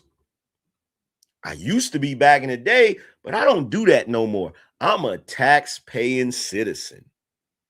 I'm not out here cutting up and doing all of this shit. But you're talking as if you are currently in that lifestyle. And what I'm trying to figure out is, why would you even be on the internet? Because I know back in the day when I was in the streets, I didn't have time to be on the internet because I was in the streets. Why are you on the internet if you're currently in the streets? Because this is what's so funny to me. You claim to be currently in the streets acting as if you're a criminal, but I've seen you go on panels and have full discussions with people with a graphic behind you. Fam, you have a green screen. You have a green screen. Now, if it's one thing I know for certain, if I don't know nothing else, most of the guys I know that are still currently criminals, that are still currently in the streets, they ain't got no goddamn green screen. Who do you think you fooling? Just because you from Brooklyn don't mean you a killer. It don't mean you a thug. It don't mean you a street nigga. Who do you think you're fooling? You have a green screen, my guy. You set up a green screen and created a graphic so that you can podcast.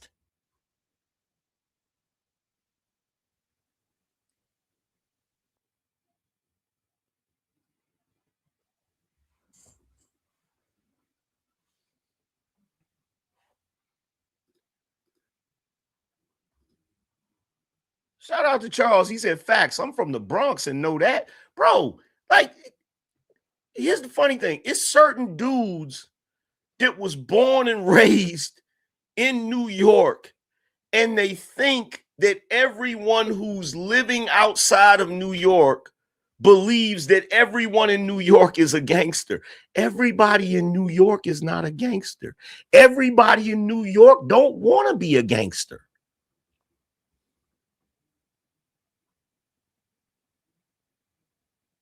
The same way New York has gangsters and killers, it also have working class people, lames, squares,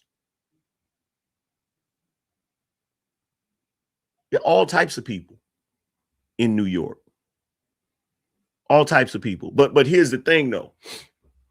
If you are in New York and you still about that life, okay, cool. They got somewhere for your ass. It's called Rikers. It's called Sing Sing. They got somewhere for your tough guy ass. Trust and believe. Trust and believe. Because I'm not about to be out here in the streets with you, nigga. I'm not about to be out here going back and forth with you in the streets. You already done gave me the Christmas present, the gift that keeps on giving. You already threatened me in front of the whole world. You threatened me in front of the whole world and God, which means moving forward, you can't ever do anything to me. And if you do, it'll be the dumbest shit you ever did in your life.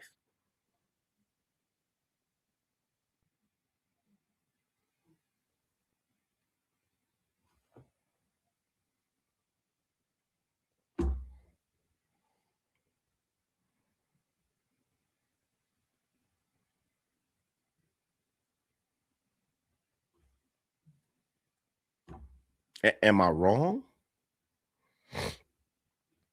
But again, we got to go back to why this is nasty work.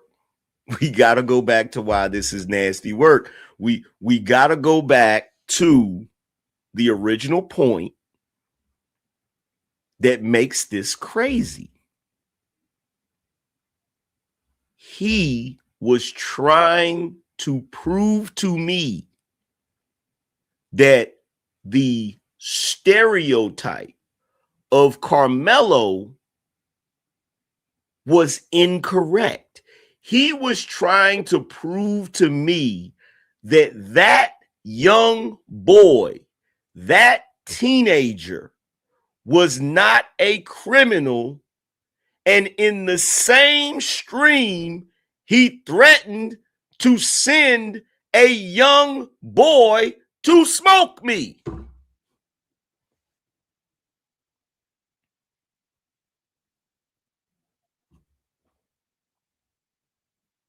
Guess what? If a suburban square was defending a suburban kid that got caught up in some bullshit, and that suburban square, that suburban guy, that educated lame said to me, no, it was just a suburban kid. He never hurt nobody. If I disagreed with him, you know what that suburban guy is not going to do? He's not going to threaten my life. He's not going to say, I'm going to send some of my young suburban G's to smoke you. He's not going to say that. He's not going to say that. See, the problem with a lot of you individuals is you don't realize how smart you are not. That's the problem. That's the problem. And you already messed up in the game the moment you decided to take it to internet keyboard violence because you don't agree with what I'm saying.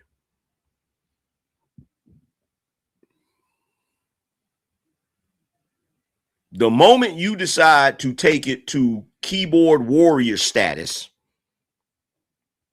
because you don't agree with what I'm saying, that's the moment you start looking crazy. That's the moment you start looking crazy. Because here's the reality. Here's the reality. Here's the reality at the end of the day. The reality is, at the end of the day, you was running your mouth for nothing because you ain't going to do a motherfucking thing to me. Not you and not none of the little hooligans that you know. You ain't going to do shit to me. I can promise you that. If I don't know nothing else in this world, I know that. You ain't gonna do shit but run your mouth on the internet and be in your damn feelings. And by the way, you at the end of the day, first of all, you live in one of the most expensive cities in the world. Your fight ain't even with me, nigga. Your fight is with rent. Your fight is with the cost of living, my G. Your fight, you got a whole other fight if you still living in Brooklyn. That ain't got shit to do with me, brother. Absolutely nothing to do with me. You feel me? So focus on what you need to focus on. You feel what I'm saying? Focus on what you need to focus on. Because that goofy shit ain't cutting it. That goofy shit ain't getting it, my G.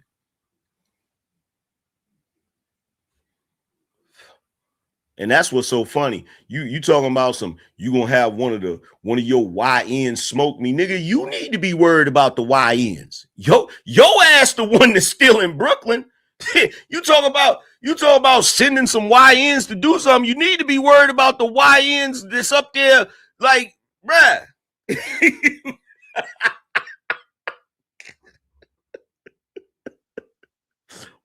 YNs ain't got no damn loyalty.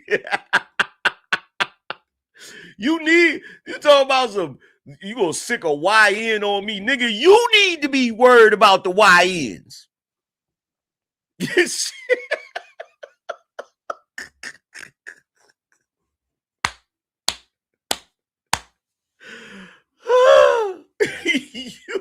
you need to be worried about the YNs, my G. Coming in here, that shit is crazy. You try to convince me that Carmelo Anthony isn't a criminal because he's a young boy, and then you tell me that you gonna send one of your young boys to smoke me. Bro, you can't make this shit up.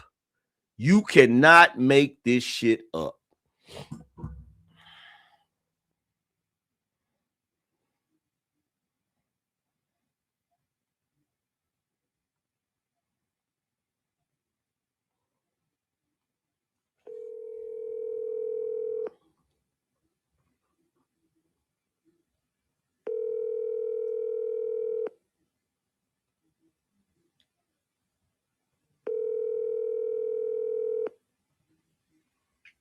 Hello. Hey, babe, guess what? So I'm on a live stream talking about this Carmelo situation, right? So I was on a panel the other night, and this dude jumped on the panel and started talking shit to me, right? And so I said, somebody was like, all I'm saying is that people need to keep their hands to themselves. I said, from the group of people that can't keep their hands to themselves. And so he gets upset and he starts talking shit, and he's like, first of all, ain't nobody trying to hear that fluff, angry man. You not about that life, so you don't know nothing about it. I said, so I'm sitting here right now saying, so let me get this straight. You're trying to convince me that Carmelo wasn't violent, but you're bragging about being violent. And so then he says to me, he's like, yo, you can't don't talk that tough stuff to me, angry man. I'm in Brooklyn. You got to come back to Brooklyn from Alabama. For some reason, he thinks I'm in Alabama. I don't know. But he starts going into this whole thing about how he's about that life because he's currently in Brooklyn. And I told him, I said, bro, who, like, does that shit work? Does that help his bank account? Where does that get you? No, what I'm trying to figure out is, does that shit work on other people that don't know anything about New York? Does he think that I think every single person in Brooklyn is thugged out and a killer? Right. And so it gets towards the end of it, and Trey said something to him, and he tried to dip before Trey could address him. But the nigga said, don't you ain't no tough guy, angry man. Smoke your cigars. You too old, because trust and believe. I'll send one of my young niggas to smoke you. He said that on a live.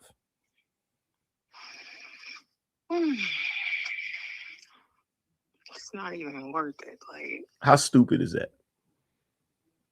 Dumbest thing ever. So if something does ever happen to you, God forbid, he gonna be one of the first motherfuckers they looking at. Dumb as fuck. Babe, let me ask you a question, right?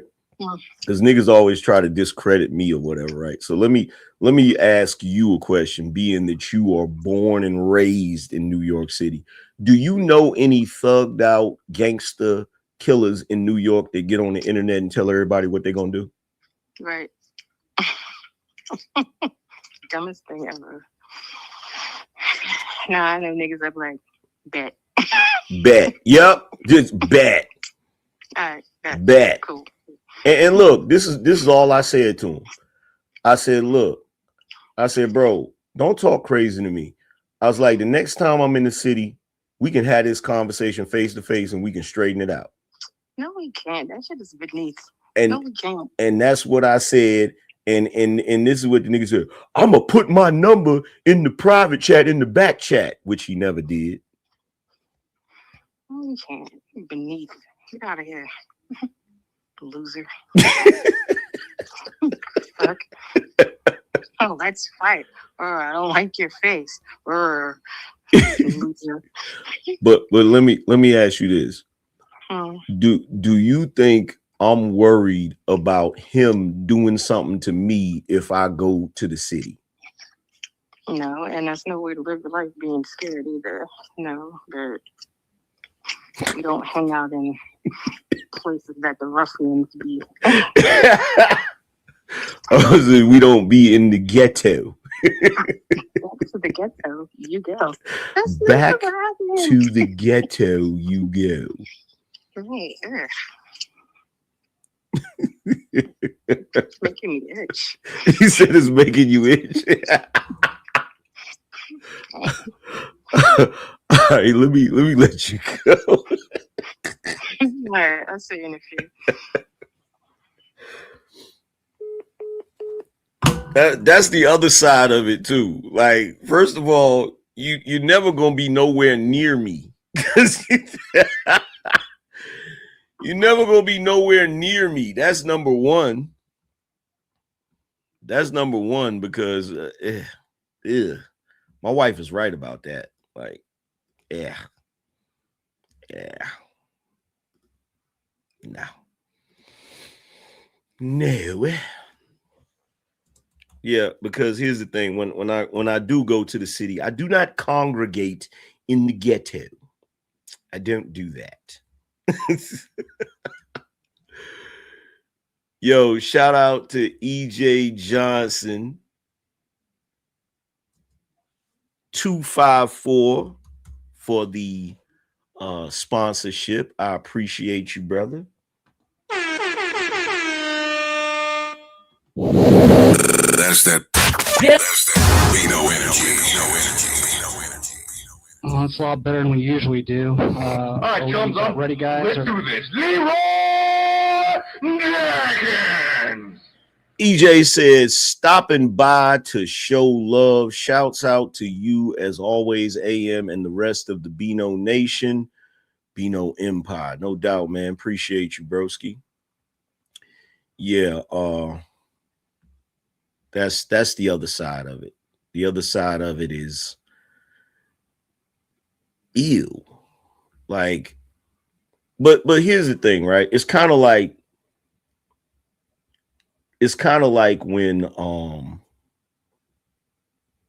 when somebody, how can I say this? Because I don't want to say this in the wrong way. Or should I just say it in the wrong way? Should I just say it in the wrong way? What do y'all think? Do y'all think I should just say it in the wrong way? Press 1 if y'all just want me to say it in the wrong way. Just say screw it. I might as well be arrogant because they're accusing me of being arrogant anyway, right? Might as well be arrogant, you know.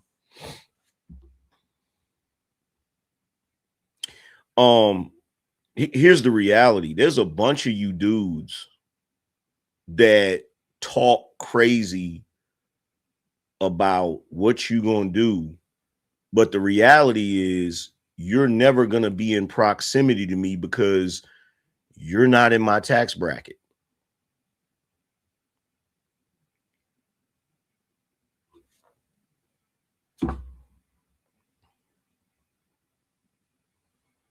Not in my tax bracket. So you're not even going to be in proximity to me. So the only thing that you can do is talk crazy on the internet. You're not in my tax bracket, and my tax bracket is only going up. It's not going down. So it's not going down. my tax bracket is not going down, so it's not going down as much as you want it to go down. When I go visit places, you feel me? Where I'm staying, you're not even going to be there because you know better. Because you know better. You know better than to y'all niggas know where you supposed to be and where you not supposed to be. You know that. You know where you supposed to be and where you're not supposed to be. But let's get to this Bino roll call. Bino check. If you're in the building, show your work. Drop 20 on the Super Chat or Cash App. Let's see. Shout out to D Murray. He said, thanks for the show.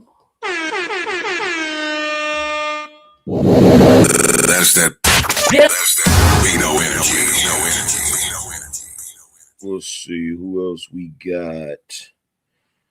Let's see. Shout out to Quentin. Quentin said, thanks for the stream, AM. That's that Bino energy. Shout out to Lydell. Lydell said, caught you angry. Appreciate you, bro. for the 50 spot. That's that. That's that Bino energy.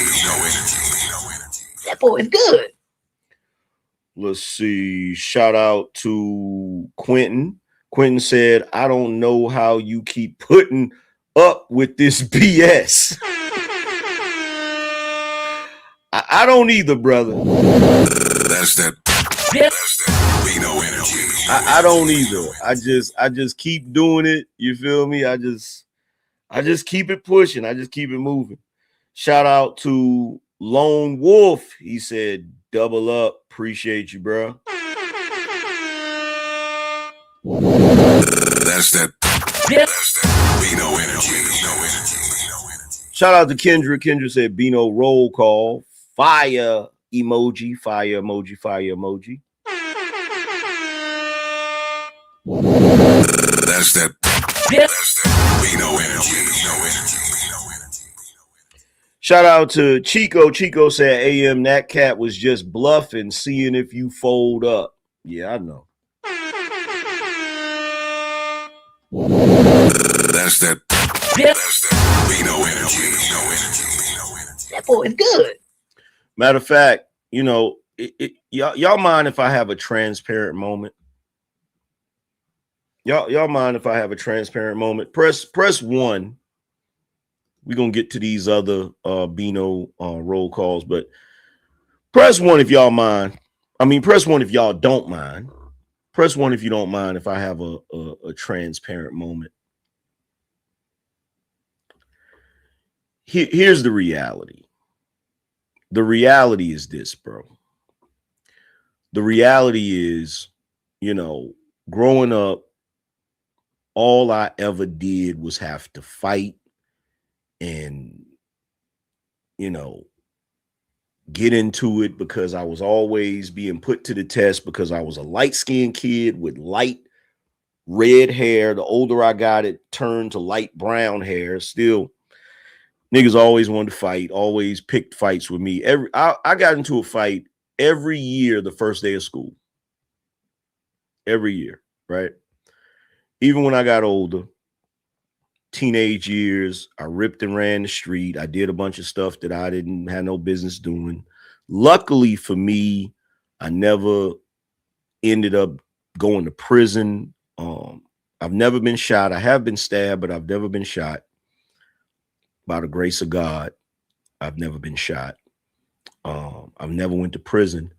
And part of the reason that I never went to prison is because whenever everybody was turning up and taking it to that extra level, I didn't, because I did not want to, I didn't want to disappoint my grandmother.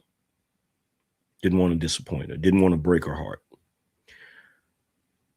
That being said, at the age that I'm at now, I have absolutely no desire to rip and run the streets, be a part of the street life, or any of that. Outside of protecting myself, I'm not walking around looking to get into fights with people or to shoot somebody or to stab somebody. I do not like the street life. I fought like hell to get to a position where I don't have to live like that. And no matter how many of you ignorant ass monkeys that still live that life want to try to pull me back down to that bullshit, it's not going to happen. Number one, you're not going to come to my residence with no bullshit, because there's at least 40 cops that live in this neighborhood. 40. So if you come here to do some goofy shit, you're definitely going to jail. And everybody out here has cameras and ring cameras. So everything you do is going to get caught on camera. Your license plate, all of that shit is going to get caught on camera. So you're not coming here doing anything. If I go places, I stay in the best hotels, the type of hotels that your raggedy ass don't even belong in. So even if you walked into the lobby, they're going to ask you, where are you going? Who you here to see? Okay. So I'm not worried about any of you doing anything to me. You know, even if I wasn't even if like I've been through so much that I'm not worried about that. I've been through so much. I'm not worried about that. You know what I'm saying? I've been in situations where cats really wanted to do something to me, and they was really about that shit. So when you go through that, you've already experienced it. It is what it is. So I'm not worried about that. But I do want to point out my intention, because I do know that there are younger dudes watching. Let me tell y'all younger dudes something. There's nothing glorious about street life. There's nothing saying that you will take somebody's life or that you'll beat somebody up or something. That's not a flex. All that stuff that dude was doing, talking about I get one of my young boys to do XYZ, and I'm about that life and you not, and you don't drop no bodies and all that. That's not nothing to brag about. That's an ignorant ass nigga.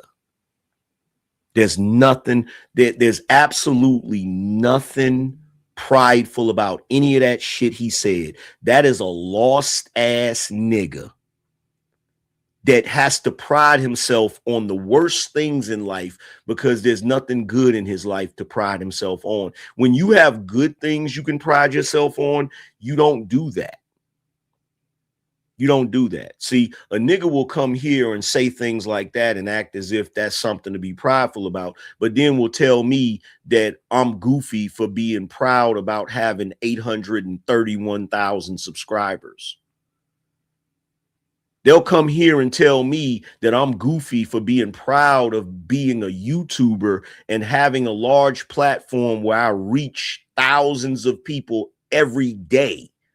They'll talk to me like there's something wrong with that, but then turn around and brag about being a street nigga, being a thug, being a killer, being a dope dealer, being all of these things, a pimp, a hustler. They'll brag about all of this shit. And the reason why they brag about all of this shit is because these niggas are backwards. No matter how much shit they talk, they're backwards. And this is part of the reason why they don't see nothing wrong with what Carmelo Anthony did, because they don't see right from wrong. They just see circumstances. They just see I should be able to do whatever I want whenever I want. And see, the problem they have with me is I don't operate like that. I don't think like that. I don't move like that, because I wasn't raised in a sorry ass, trifling, raggedy ass family. I wasn't raised around a bunch of ignorant ass niggas. Even if some of the people I came up around were in the streets, they were never ignorant. They were never stupid. They knew what they was doing was wrong. They knew what they was doing was shit they wasn't supposed to be doing.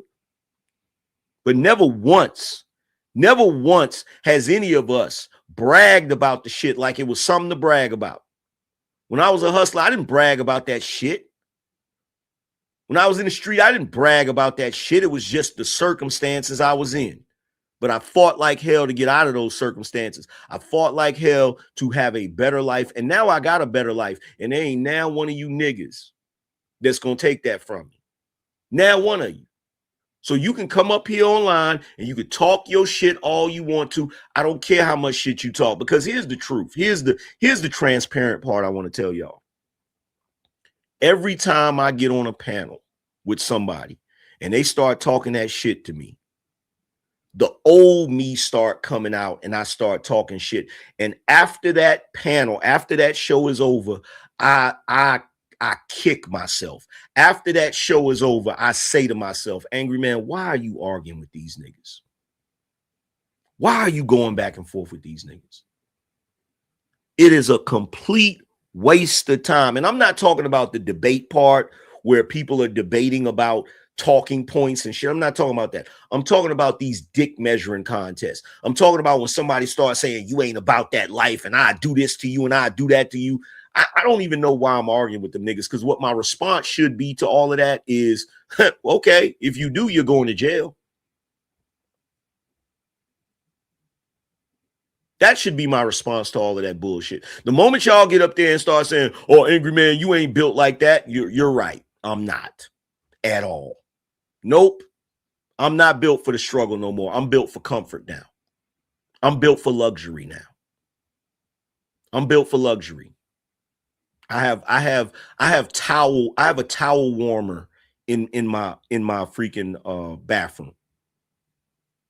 I'm built for luxury. I sit on my patio under my $2,000 gazebo that me and my son built. I smoke expensive cigars, and occasionally I ride around the city in my drop top 2024 Corvette C8 Stingray that doesn't even have 10,000 miles on it.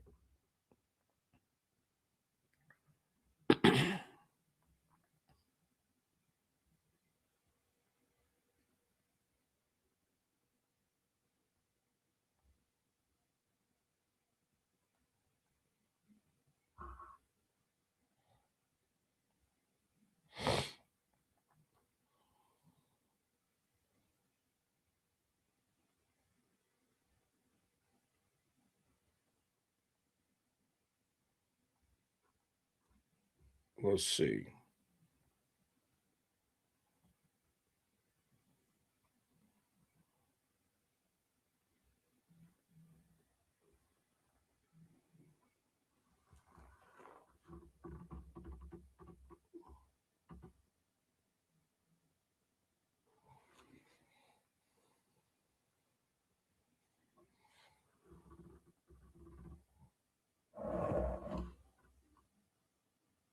Doesn't even have 10,000 miles on it.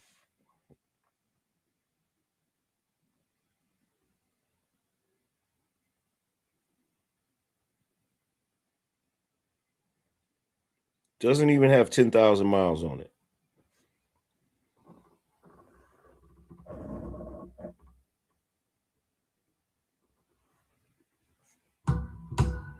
Nigga, I worked my ass off to get to where I'm at. And I'll be damned if I let any of you miserable niggas pull me back into that crab bucket that I fought so hard to get out of. But I got news for you. I got news for you. This is what I think you should do.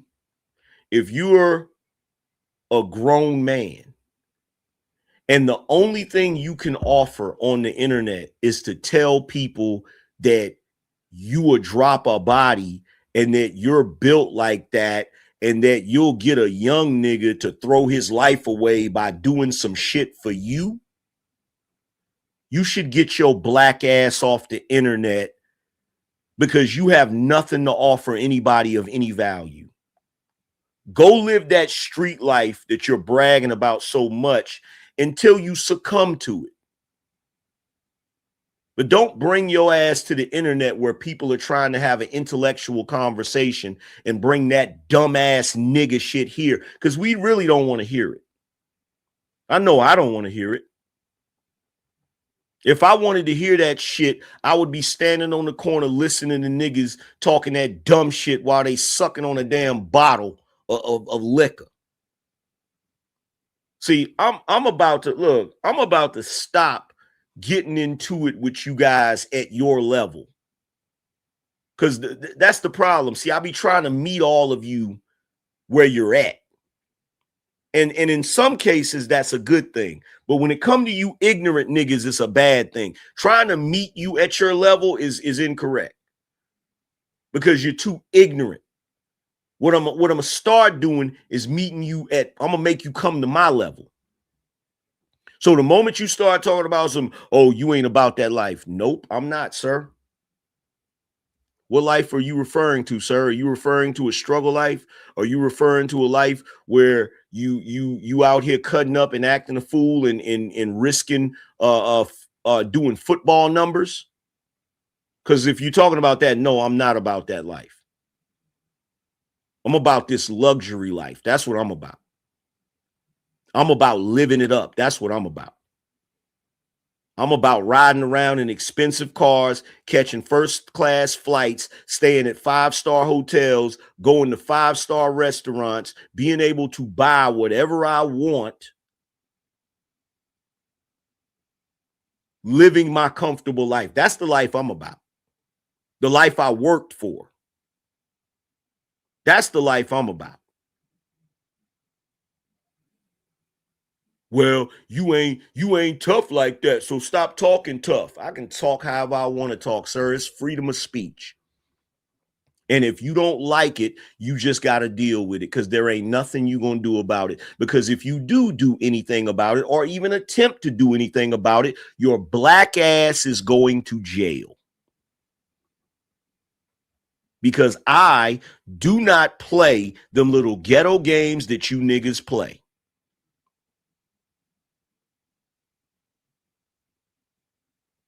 I don't care about your street code. I don't care about your no snitching bullshit. I don't care about none of that shit. What you call snitching, I call passing along valuable information.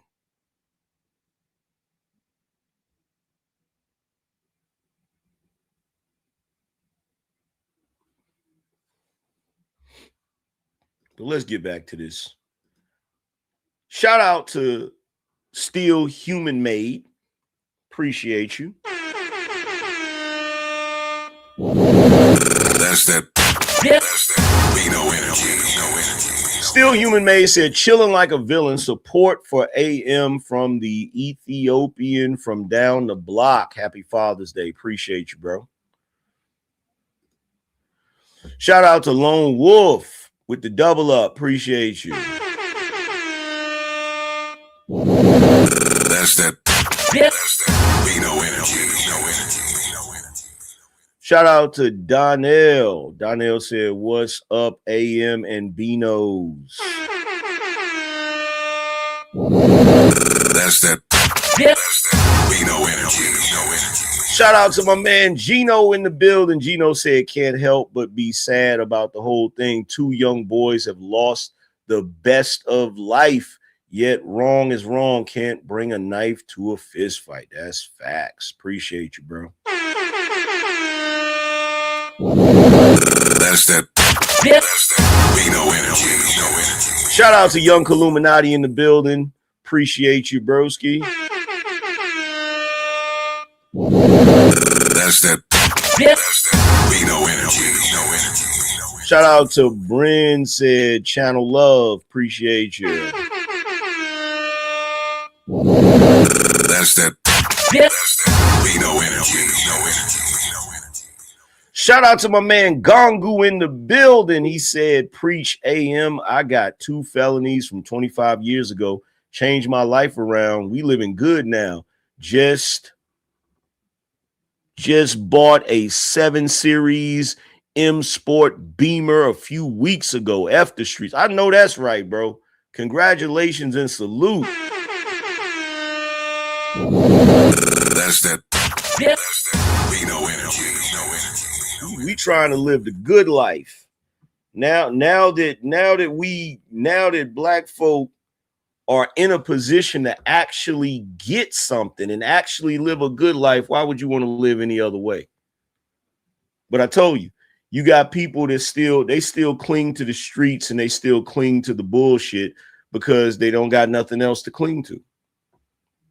They don't got nothing else to cling to. So they cling to the bullshit. But damn, we already on 3 hours. I got another topic. We got to talk about this. We got to address this. I did a short on it, but we got to talk about this. Let me pull this up real quick. I'm going to play this, and then I'm going to give you my commentary. Let's see. Let's pull this up. And then we'll get to Puffy in a minute. Let's see.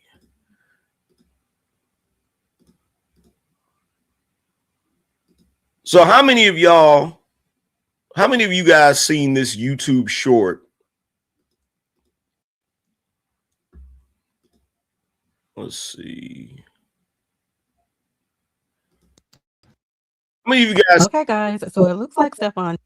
So I just. How many of you guys seen this YouTube short that I did? Did y'all see my reaction to this short? Look. So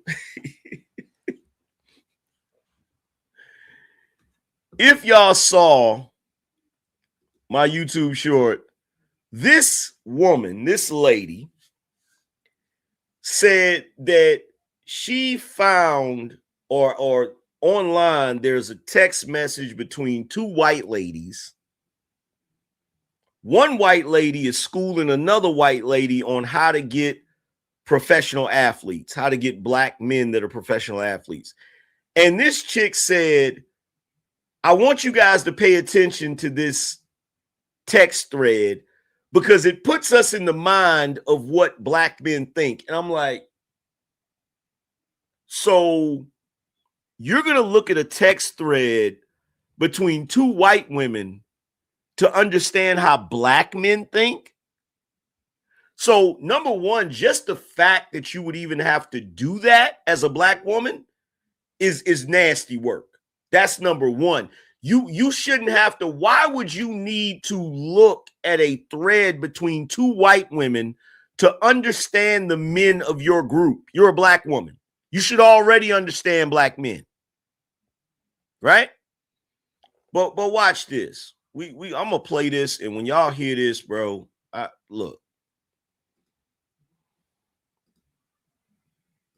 So I just came across a thread of a white woman telling another white woman how she can bag an NFL or an NBA player, specifically a black one. She said chocolate. And the reason why I want us to see these text messages is not for black women to put their capes on and go help. Absolutely not. But I want us to understand where black men's thought process currently is if we're going to, I don't know, work alongside them and move.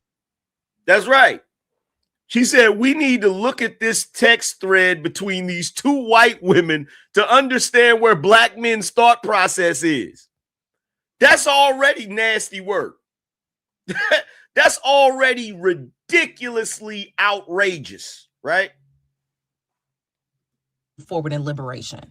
And I say that facetiously because I already know what it is. But I think it's important that we have the larger conversation about how the NBA and the NFL are just modern day plantations. And I will be following that up with a clip from Clout because I believe that he explained that perfectly. Starts the thread off with... And by the way, it is amazing to me that, because you know what this phenomenon is? This is what black women like this do when they can't get a man. That's all this is. That's all this is. Like, okay, they can't get a guy, and they're trying to figure out why. But the problem is they never want to look at themselves. They never want to say, well, what am I doing that's stopping me from being able to get a guy and keep a guy? They don't want to do that self-assessment. They don't want to do that internal work. So what they do is they're out here grasping at straws, looking for every reason to justify why they're single, right? But I want you to listen to what these white chicks are saying to each other. Starts the thread off with, I want a football player, NFL preferably, a tall chocolate one, like you did. I want your life. That's easy, but you have to play your cards right. You can't be an emotional little girl. And she says, teach me. Number one, he's the prize. Remember, he can change your life. You can't change his. Number two, dealing with cheating. Don't look for it. Girls will throw themselves at him and some will succeed. If it's just a fling, let it go. But don't let him get emotionally attached to one of them. P.S. He'll always be attracted to black girls. Activate that Shanae in her by picking at her and let him see it, and then he'll ditch her. Then she says, if she's like us, it'll be harder because more than likely she's playing to win him too. Make him choose. Number three, be an asset. Fold his clothes, buy and bring him his food, do his homework, completely integrate yourself into his life where he can't function without you. 4, don't embarrass him. Don't cheat. Don't text other men. His cute friends and teammates will try you, but ignore it. Just in case the relationship goes south, another athlete will see you as gold. 5, completely go wild on him in bed. Use throat spray. Do any and everything. Be spontaneous. Make it go down anytime, anywhere. Number 6, his mom. Lexi, do not tell his mom any personal information, especially something negative. She will tell his entire family and he'll blame you. Just smile, wave, and be quiet. 7, Always look good and appealing. Hair and face always has to be done. Push for marriage or at least to have multiple kids, and you got him. In 2 years on draft day, you'll be a millionaire, and all your friends will work hard in school to literally never live the life you live. It's so sweet and rewarding, Lex. I'm in Cancun right now. And what's so scary is that there are Black men in the comment section that do not see a problem with that text thread. They don't see. No. What's scary is that some of you have been horrible women for so long that you don't even know when someone is showing another woman how to be a good woman. Bro, with the exception of a couple of things in that thread, the majority of what she was saying was just describing how to be a good woman to a man. And this chick has a problem with it. She has a problem with it. She's saying, oh my God, there was Black men in the comment section that didn't have a problem with the thread.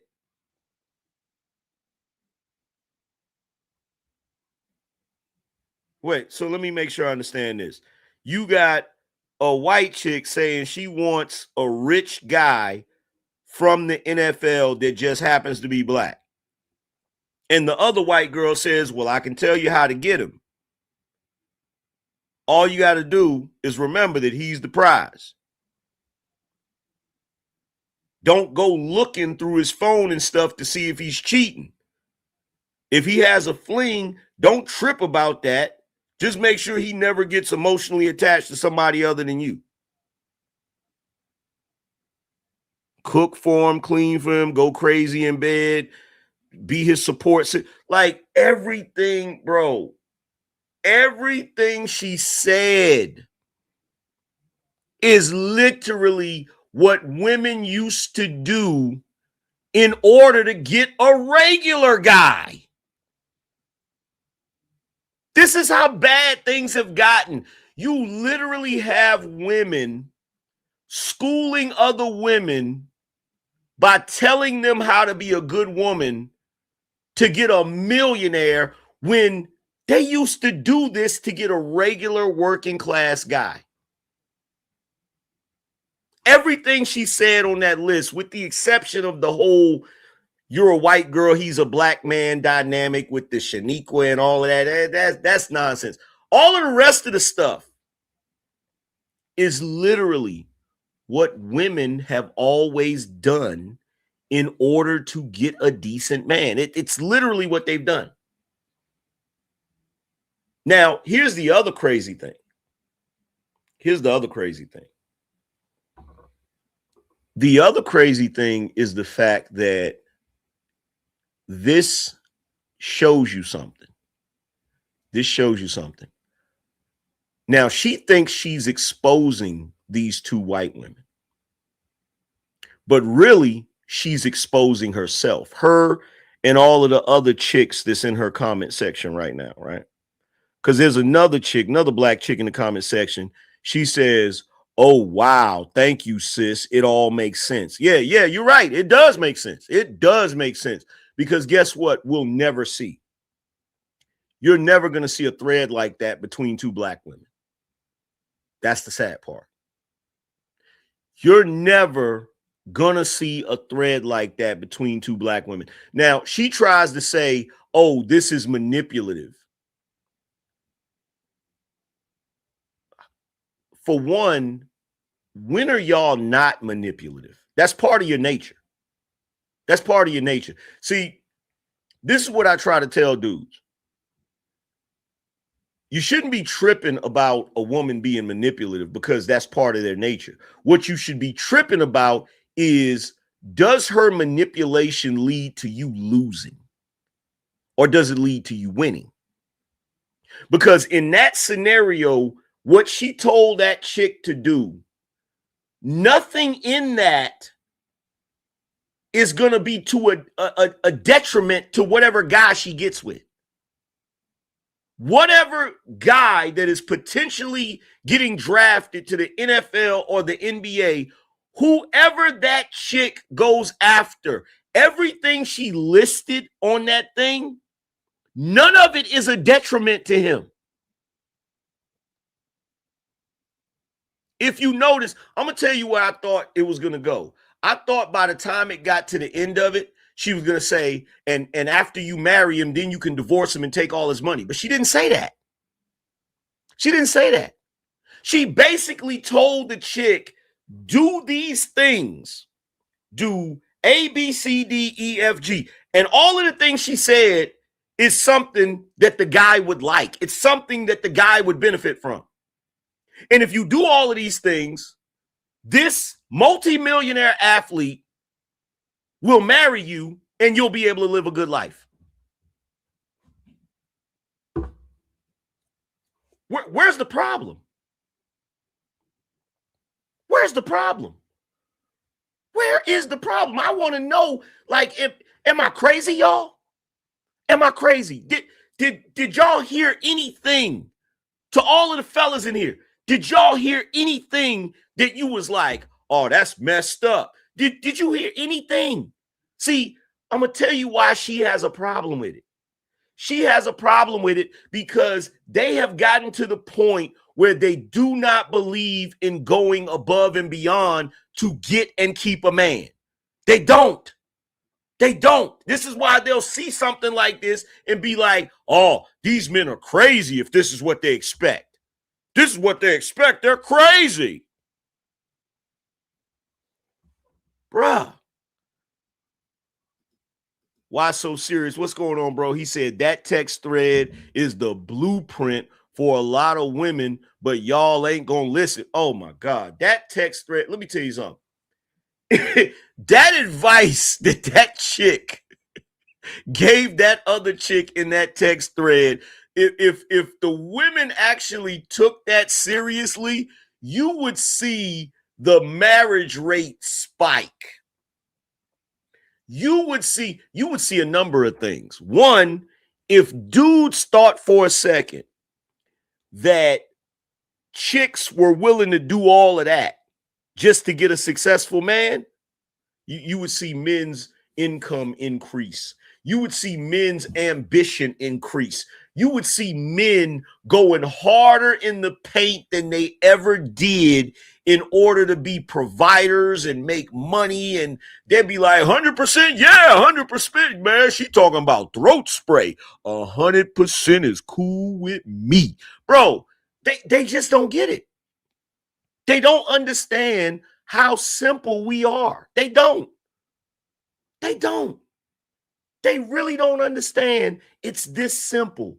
Give us what we want and we'll give you what you want. But see, the problem with most modern women is they want to figure out how they can get what they want from you without giving you what you want.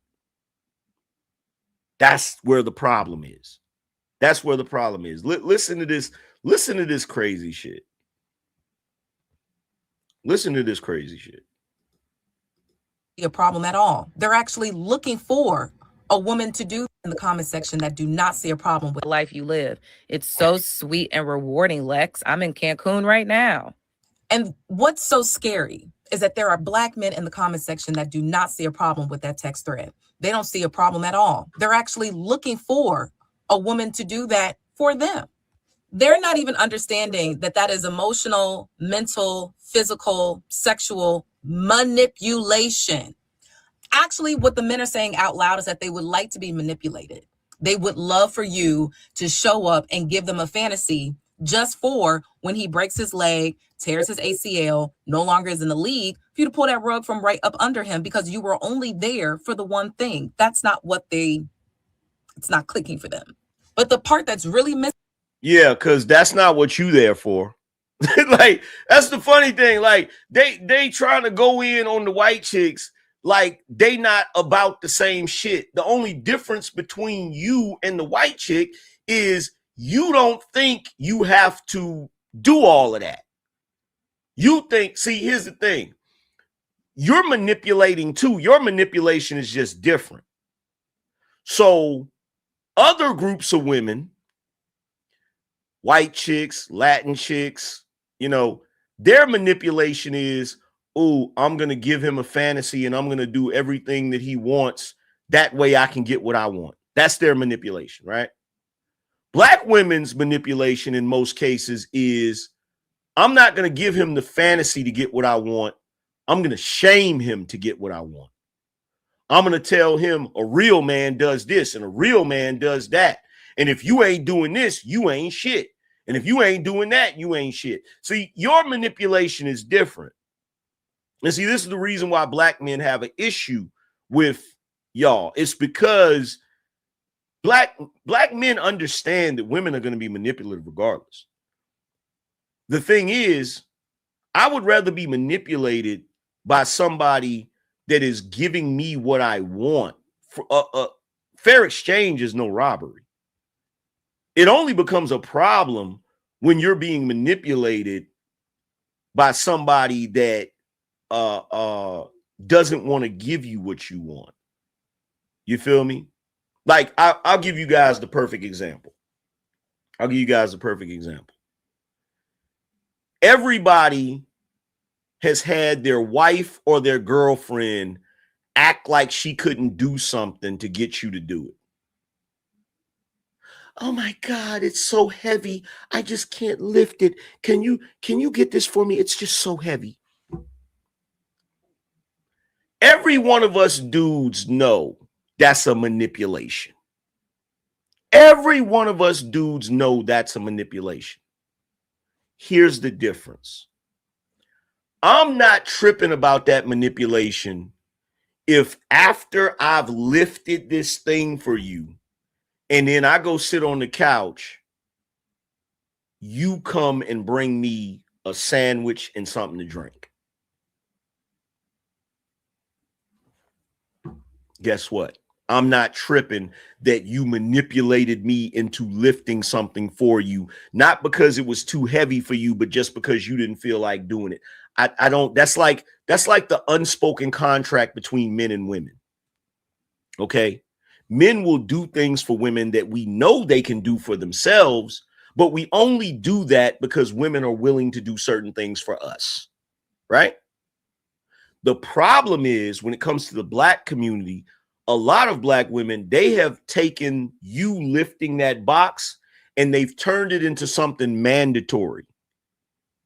So when they say, instead of them saying, oh my God, this is so heavy, I can't lift it. You know, instead of them manipulating that way, what they do is they say, hey, I need you to lift this box. So you don't even try to put the femininity into it. You just, you know, other groups of women, they'll put the damsel in distress femininity into it. Oh my God, this is so heavy. Can you lift this? Like they'll do those theatrics, but you don't even do the theatrics. You just go straight to an order. Hey, I need you to lift this. And if you don't lift it, then what they do is they hit you with the shaming. Oh my God, you still haven't lifted this? Damn, you so lazy. You trifling. Why you don't? And then you finally go over there and lift it. And after you lift it, she ain't bringing you no damn sandwich and nothing to drink. That's the difference. They don't get it. They don't get it. Men know they're being manipulated by women. We're not stupid. We know when you guys are manipulating us. We're only willing to play along if it benefits us.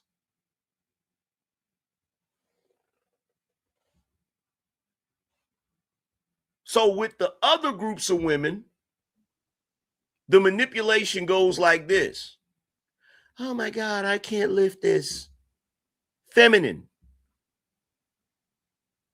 And it plays into a fantasy. Don't worry, I'm strong, I'll lift it. Oh, thank you so much. I really appreciate you lifting that for me. Matter of fact, let me go make you a sandwich and something to drink. No guy on this planet has a problem with that. No guy on planet Earth has a problem with that or is even going to look at that like, oh, that's manipulation. But on the black side of the game, hey, I need you to lift this. Man, I don't feel like lifting it. Oh my God, you so lazy. On your days off, you don't want to do nothing. Fine, I'll lift it. You go lift the shit here, there, fine. God, take you forever to do stuff. Man, I'm kind of tired now. Can you make me a sandwich and something? Man, get up and do it yourself. Your hands ain't broke. Like, this is why y'all, this is why. And y'all know I'm telling the truth. You know I'm telling the truth. This is why, okay? Even right now, this chick right here, why does she have a problem with one white chick telling another white chick how to get an NBA or an NFL player? Why is this even your business, ma'am? Why do you care? Why? And I'm going to tell you the truth. I don't even think you care for the reasons you say you care. I think it pisses you off because the moment you read that text, you realized how stiff the competition was. I think when you read that text thread, you was like, oh my God, look at what they're willing to do. I'm not willing to do all of that. I don't care what nobody say. I think that's why you immediately went to, and then there was brothers in the chat talking about dead. That's what they wanted. Oh my God, how dare they? Once again, y'all can talk as much shit as you want about Becky, but Becky is willing to go the distance. Y'all still not getting it. Thing here is that it's all cyclical. It is all a part of a plan. It starts when you're young. The moment they know you're about to be a freak of nature, they pluck you out of your community. They pluck you away from your friends. And they put you in white schools, in a white community where you are the only. They tell you that your black community can't give you what the white community can give you. They tell you that your black schools can't give you the opportunities that these white schools will give you. Basically, if you do not have a daddy, that coach, that white coach, is now your daddy. And yo, I'm going to say this again. Black people, especially some of these black women, have become some of the most racist people walking the globe. Everything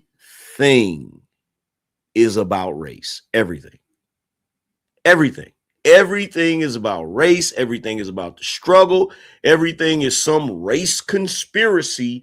Like, oh my God. we have stories of athletes coming on here and saying that their coach told them specifically to not date a black woman. So you got a coach telling you not to date a black woman, and you got white women. Gee, I wonder why. Watching this video. Gee, I wonder why.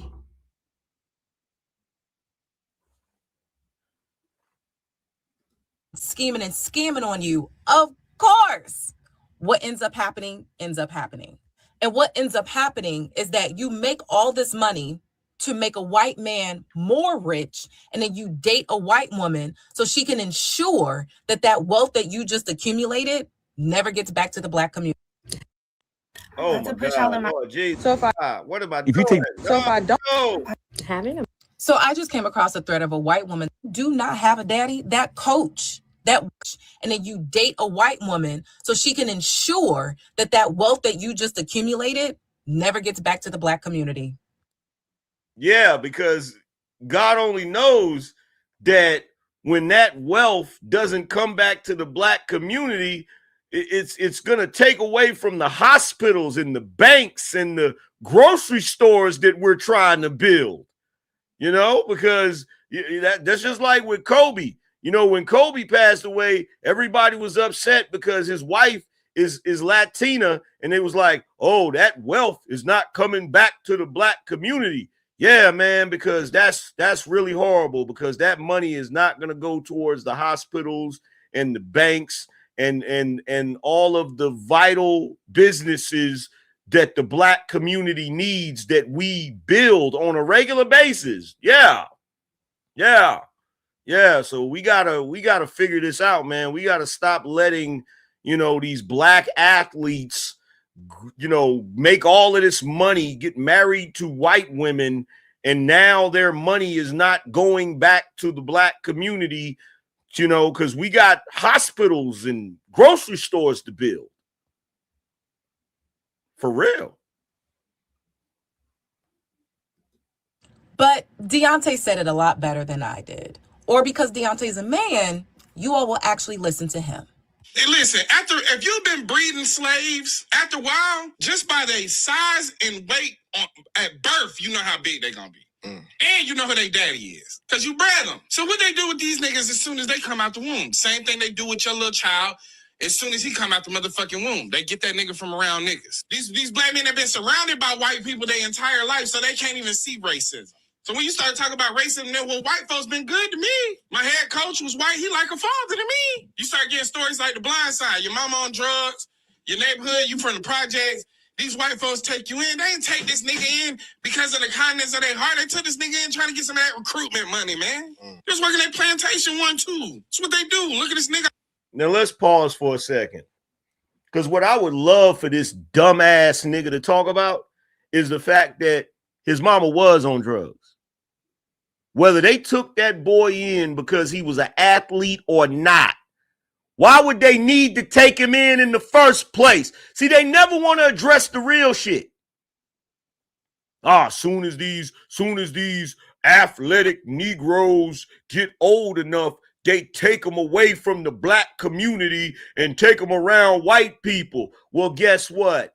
It's a good thing they did, because if they left them around you niggas, they wouldn't even make it to the NBA. They wouldn't even make it to the NFL. They'd be like Len Bias, Earl the Goat Manigaw, or any of the other Black folks that never got to go anywhere because you jealous ass niggas took their lives. I'm so tired of y'all with these fake narratives. All you do is sit around, look for reasons to be mad at white folk, and you don't want to acknowledge the fact that white folk wouldn't even be in position to do certain shit if it wasn't for your dysfunction, if it wasn't for your bullshit. Because I got news for you. Every last one of those kids that were talented athletically, not only did the white folks come and get them out of those neighborhoods, but guess what? Them kids couldn't wait to get out of those neighborhoods. That's the damn truth. Most Black folk that have any type of talent, whether it's musical talent, whether it's acting talent, whether it's athletic talent, they can't wait to get out of that neighborhood. You know why? Because the neighborhood ain't shit. That's why. And the reason why it ain't shit is because niggas like yourself keep pretending that there's nothing wrong with the damn neighborhood. You keep pretending that the only reason Black people are leaving those neighborhoods is because they love white folks so much. No, they don't leave them neighborhoods and go to white neighborhoods because they love white folks so much. They leave those neighborhoods and go to white neighborhoods because white neighborhoods ain't got a bunch of people shooting each other. They ain't got to worry about stray bullets. They ain't got a bunch of bullshit going on. That's the main reason why. They don't go to white neighborhoods because they love white people so much. They go to white neighborhoods because they sick of Black neighborhoods. That's the damn truth. And y'all refuse to do anything about it. You refuse to fix the neighborhoods so that these athletes and these talented folk don't want to go anywhere. That's what you do. Do I gotta start running down the list? Do I gotta start running down the list? PNB Rock couldn't even eat at a Roscoe Chicken and Waffles without you niggas taking his life. Nipsey Hussle couldn't even stand outside of his own store without y'all taking his life. Young Dolph couldn't even go back to Memphis and give out turkeys and go to the cookie store and get a cookie because he had a sweet tooth without y'all taking him out. So y'all don't ever want to address that. Y'all don't ever want to address that. You always want to try to put it on the white man and escape accountability for what y'all do in the community, for what y'all do that make people not want to live there. I found. That's gonna take a little while. He ain't too smart, but he kind. He don't say too much. He quiet. That's just a biological thing. We know what that shit mean. Now, if you take that all the way back, you take that back from before they started molding you niggas to be athletes, to make them billions of dollars and give you millions of dollars, surrounded you by white people, not due to your intelligence, but due to your pure athleticism. They sponsored you, so to speak. Mm-hmm. You've been branded and sponsored by white people your whole life.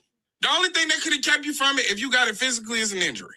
But you've been surrounded by white people, white children, white men, white women, white coaches, white father figures. Well, you can't see no damn racism when you're surrounded.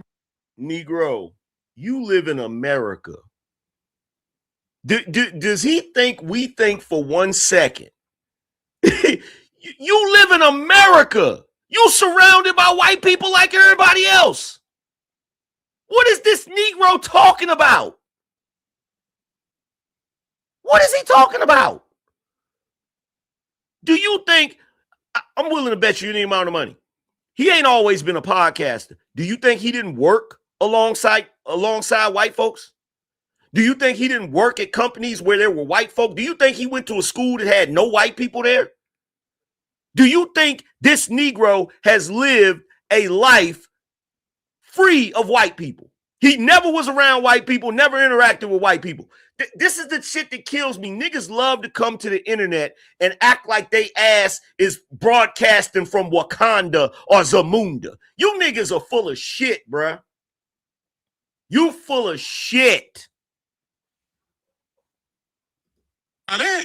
Until the men stop thinking with their phalluses and focusing only on money, we're not going to be able to get too far.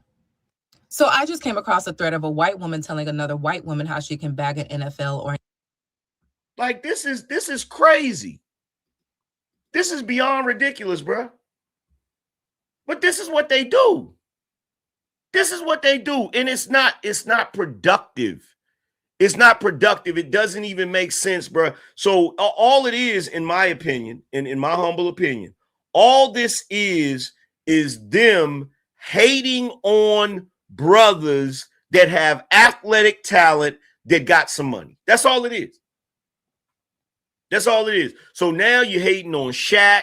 You're hating on and then on top of that, how often is the situation like The Blind Side? How often is the situation like that? We can name countless athletes that was still under their parents. Countless athletes.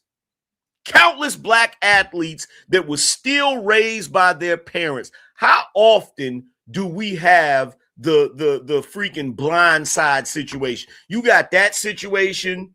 Then you got the situation with Mike Tyson and Cus D'Amato. How often? Like really?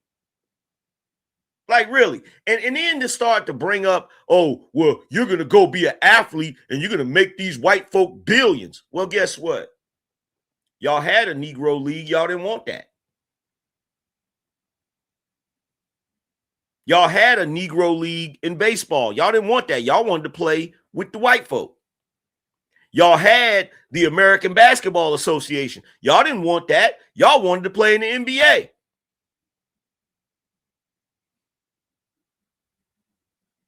Every time you've had something black, it wasn't good enough for you niggas.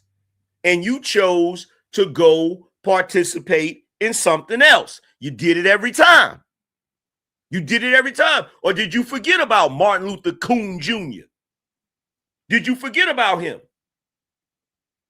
Running around getting bust upside his head with rocks and stuff because he wanted to eat at somebody else's counter instead of eating at black counters. That's what's so funny. You fought like hell to be integrated. Now you complaining because you integrated. You can't make this up. You can't make this up. In the 60s, y'all fought like crazy to be integrated, only to all these years later complain about the fact that you're integrated. And to me, I'm just, look, bro, look, let me tell you something. I can't take people seriously no more, right? The other day, I was watching a video where this young boy was talking about how a Corvette ain't shit, right? Corvette ain't shit. You feel me? In fact, I think I saved the video, right? Let me show you. Here you go, right here. Watch this. Watch this. If you drive a Corvette, I wouldn't even waste my time. 12 people have been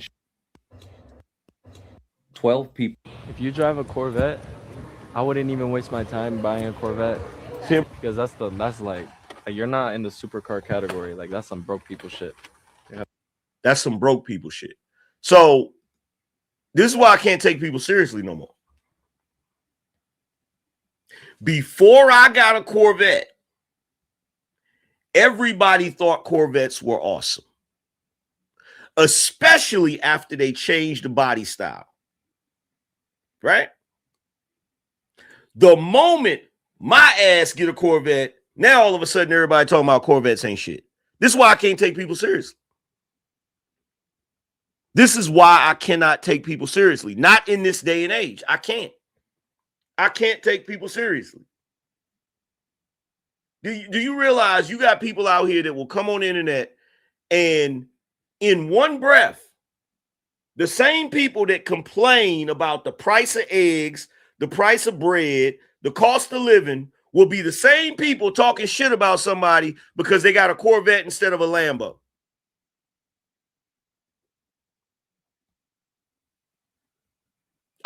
Just think about that for a second.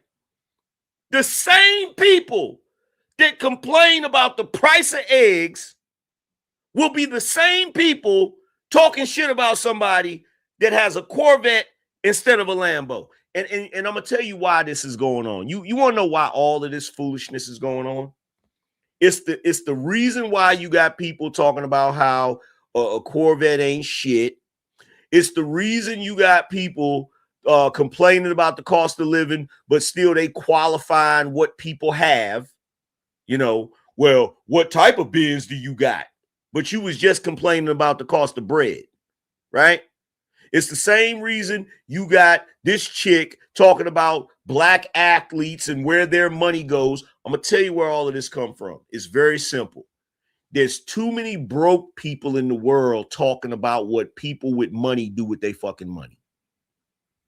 That's the problem. That's the problem. On social media, there's too many broke motherfuckers with opinions about money. And they don't know what they're talking about. That's where all of it is coming from. That's where all of it is coming from. There's too many broke people speaking on people with money. That's the problem.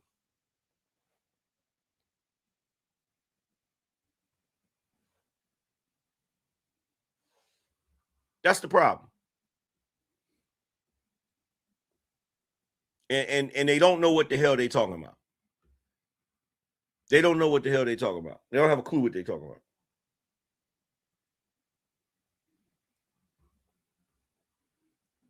They don't have a clue what they talking about. In fact, I would argue this.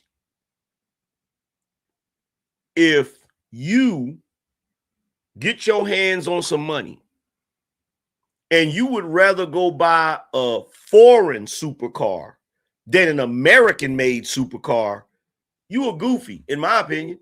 I'm just saying. I'm just saying. I'm just saying. I'm just saying. Real talk.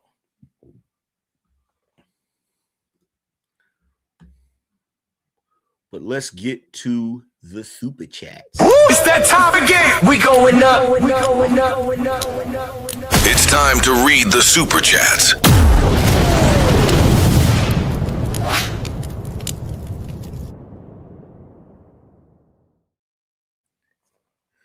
Yo, shout out to Lord Geotron. He says, salute, big homie. Shout out to Lord Geotron for gifting 5 memberships. That's that. That's that. We know energy. Shout out to my man Gongu. He said Pop Smoke's man got a record deal after Pop's death. They killed him too out of jealousy in BK.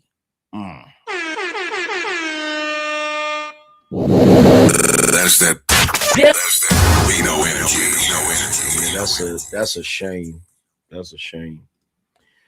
Shout out to Chico for the 3-month membership.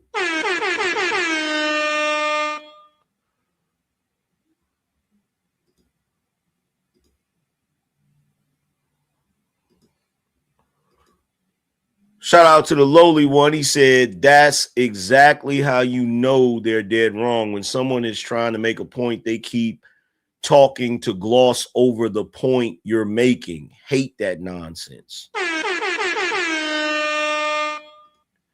Shout out to that random dude. Appreciate you.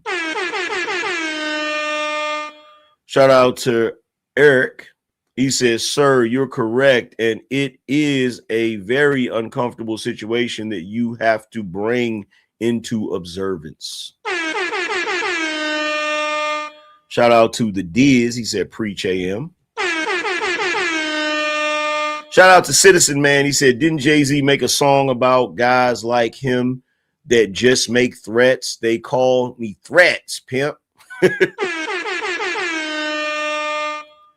Shout out to James said, what's sad is this. Big Mama used to give younger B-dubs much of this advice back in the day, but now B-dubs have lost their way and they're hard-headed.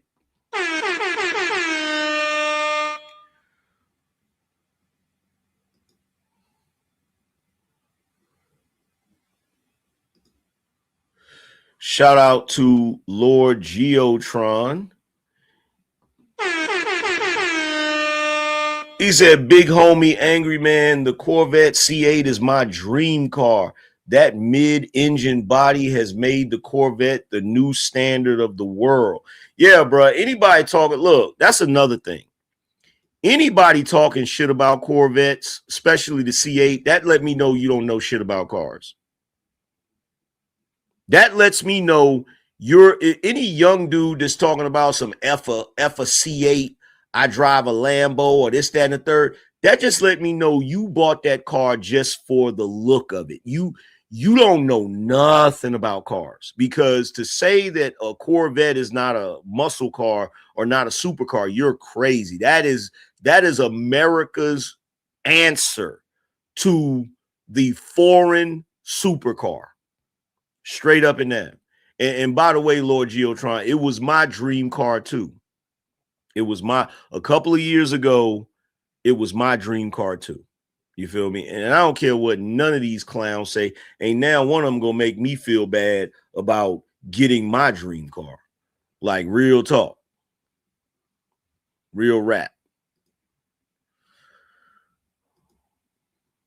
But let's get to this Puffy situation.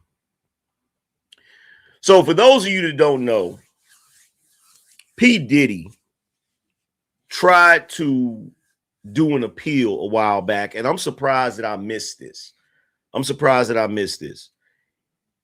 He tried to do an appeal based on the fact that when he was doing the freak offs, him watching it was protected by his freedom of speech. Do y'all believe that? Do y'all believe P. Diddy tried to appeal his case and get out of prison off the strength that he believes him watching the freak offs was protected by his freedom of speech?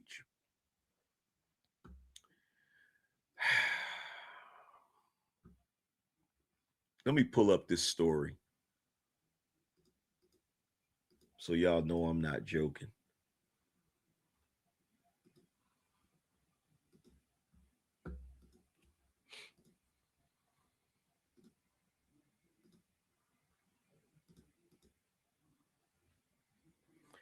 Appeal court questions Diddy's sentencing as lawyers invoke First Amendment.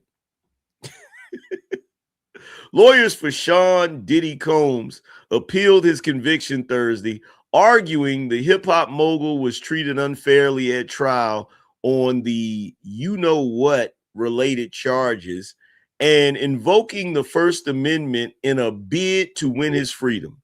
During oral arguments, federal appeals court judges questioned whether the roughly 4-year prison sentence imposed on Combs was too harsh.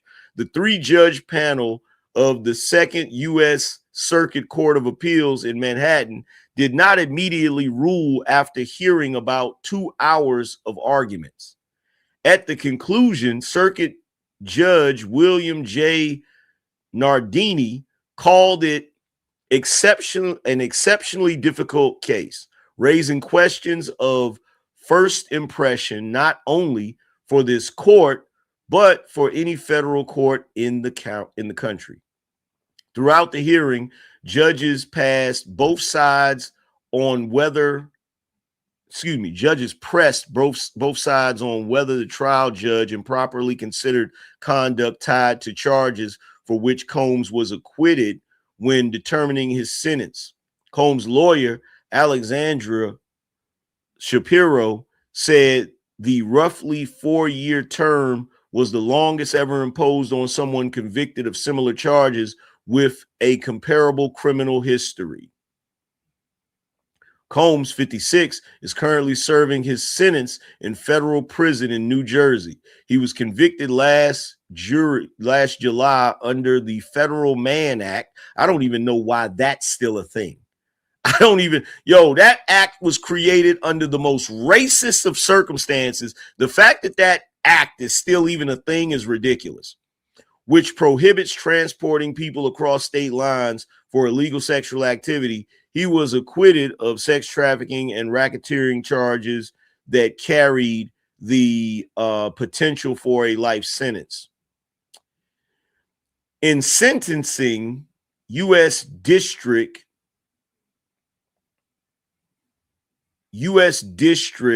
Judge Oren Subramani, I don't know how to pronounce that, said Combs was being punished only for the crimes of conviction, but noted that the law allows courts to consider a defendant's broader background, character, and conduct. Shapiro urged the appeals court to issue a speedy decision. Combs has been behind bars since his September 2024 arrest, and the Federal Bureau of Prisons lists his projected release date as April 2028. His attorney says his conviction should be reversed or that he should be resentenced to less time. In written arguments reviewed by the Associated Press, Combs' lawyers have also argued that his recordings of sexual encounters between girlfriends and male ex-workers constituted amateur pornography protected by the First Amendment. They contested the term prostitution should be interpreted narrowly to exclude what they describe as voyeuristic expressive activity. However, the argument was not addressed during Thursday's hearing. Instead, much of the discussion focused on whether the judge improperly relied on findings of fraud and coercion that the jury appeared to reject when acquitting Combs of the most serious charges. Federal prosecutors have argued in court filings that the recordings do not make the case a free speech issue. Trial last year exposed the private life of Combs with testimony describing drug-fueled sexual encounters referred to as freak-offs or hotel nights that witnesses said could last for days. 2 former girlfriends testified they felt coerced into participating and feared retaliation. Cassandra Cassie Ventura told jurors she was forced into sex arrangements with strangers, hundreds of times during their decade-long relationship. Another woman testifying under the pseudonym Jane described similar encounters from 2021 to 2024. Combs did not testify at trial.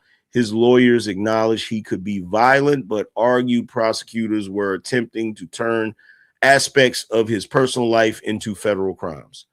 Let me be real about this. When it comes to P. Diddy, you know, his case was a very complicated case. I'm not even going to front. Shout out to my man Gungu. He said, AM, you hear Puffy's mentor Clive Davis died this morning? Ooh, I didn't know that. I did not know that. I didn't know Clive died. That's that Bino energy.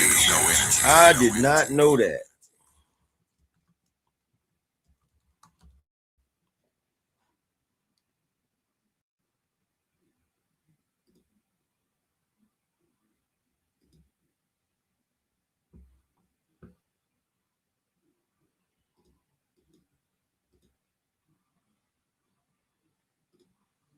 Wow. Clive Davis, hit-making titan of the music industry, dies at 94. He rose from a mid-level position at Columbia Records to become one of the most powerful executives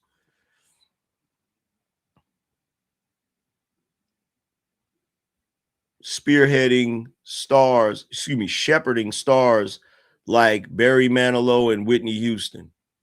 Well, I guess that myth is done. Somebody once said that evil never dies. Apparently, that's not true.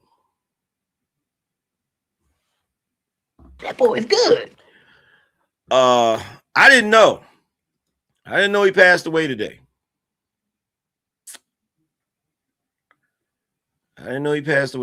But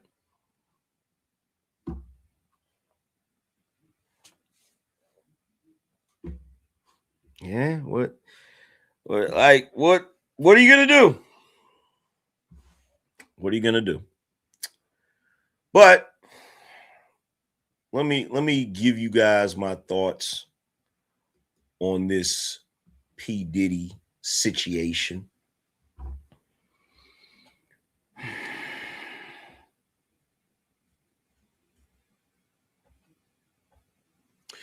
So pay attention to what just changed, because it's everything.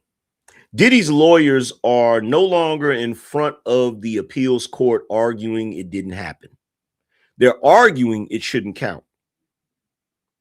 That's a different type of defense.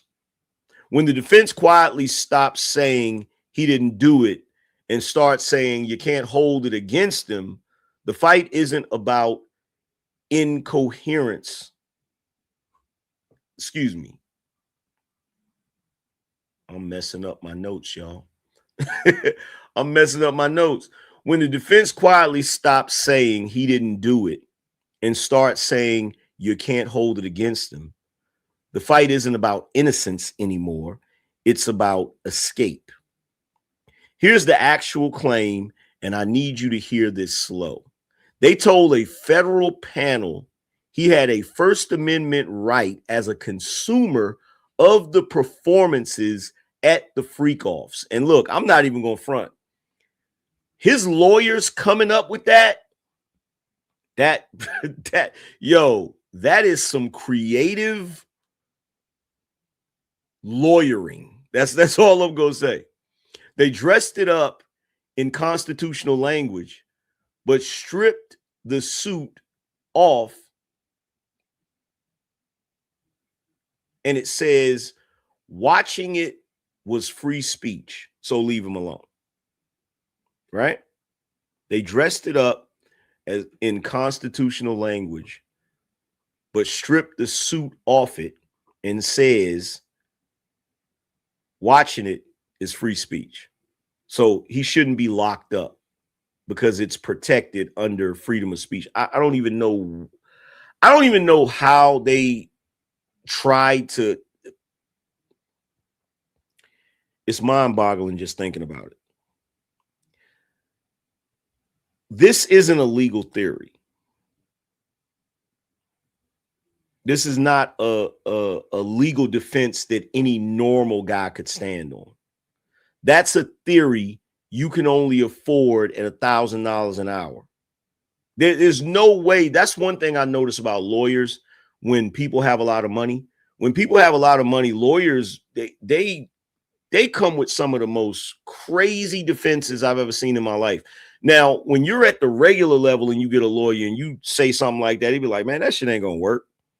But, you know, I guess when you get paid $1,000 an hour, you're willing to do whatever your employer tells you to do, right? Then there's the second piece. They're arguing the judge leaned too hard on his abusive conduct at sentencing.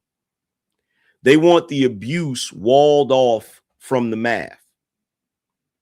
Think about the nerve of that. Take the most damning thing about you and file a motion to make the court pretend it isn't there. That's not denying it. That's arguing the judge wasn't allowed to include it, right? Which is basically a confession. You're basically admitting to the court, yeah, I did this, but I shouldn't be sentenced this harshly for it, right? This is the part I need the regular man watching to understand. You are not watching a defense. You're watching what a fortune purchases. A man without money takes the plea and disappears. A man with Diddy's money buys years of appeals, constitutional arguments, and a team whose whole job is to turn a sentence into a negotiation.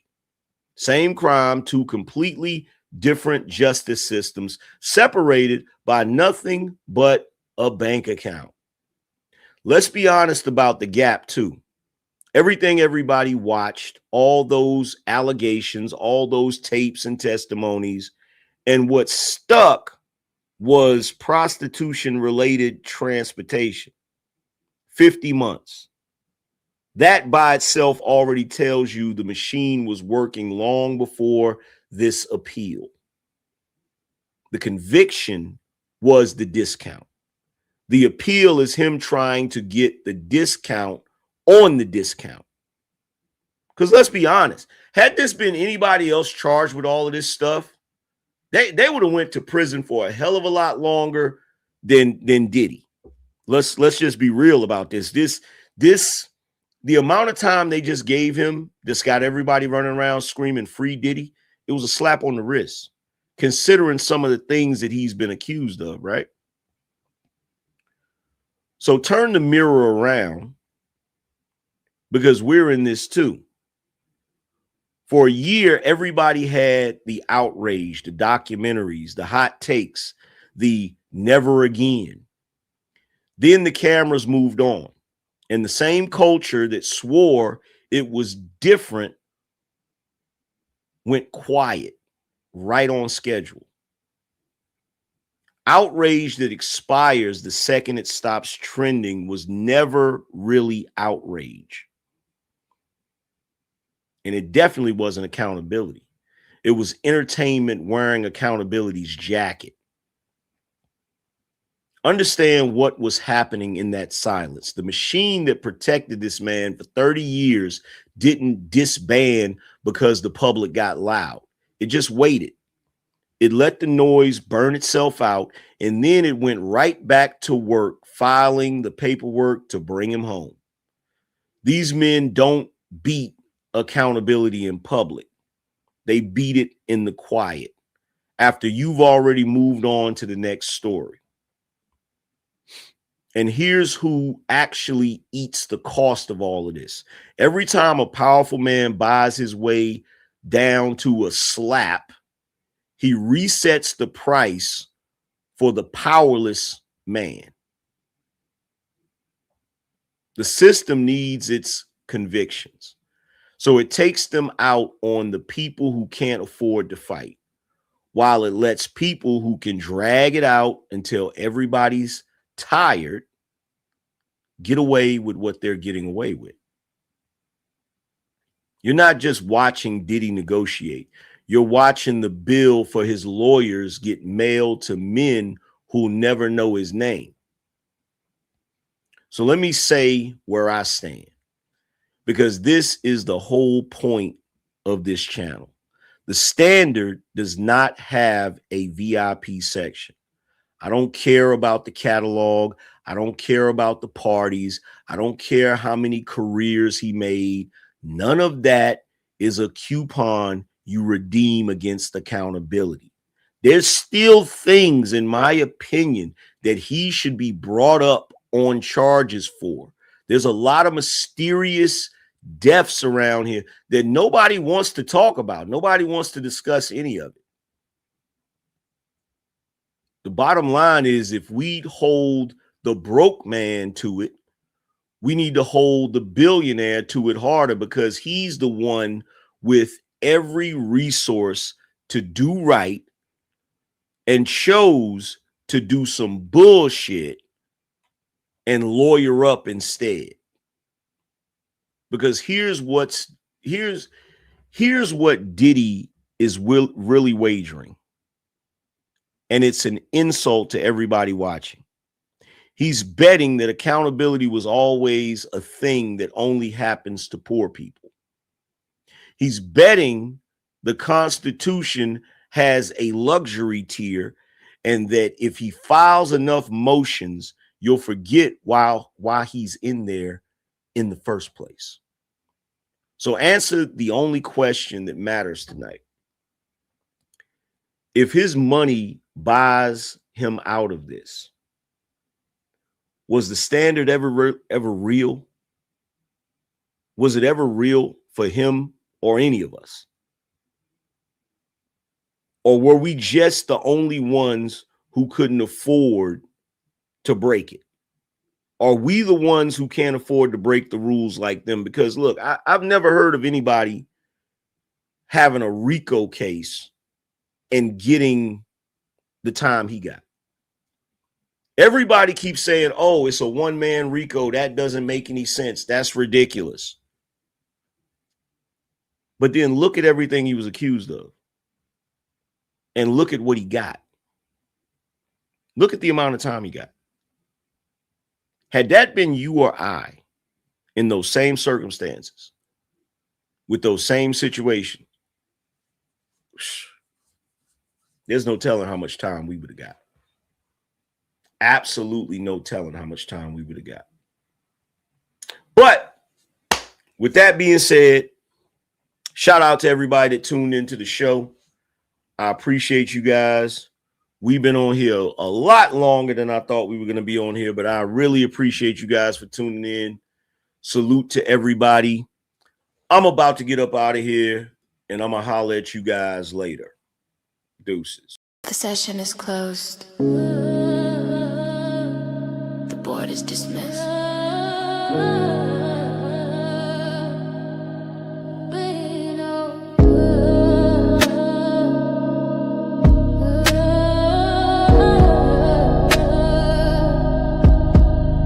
I gave you the blueprint, now go build a estate. Stop arguing with broke, man, stop debating with fate. We don't negotiate value, we dictate the price. You watch the show for free, I just gave you a slice. But the real ones know where the equity lives. We taking everything, we got nothing to give. The manual is waiting, you know where it's at. This ain't a gamble, it's a guaranteed bet. Go protect lead, go and plant the seed. Go protect lead, that's the code we need. Go to the side, yeah, secure the command. The Angryman channel, the standard of the land. TheAngrymanChannel.com. Get the shirt, get the book. Start watching, start working. We up.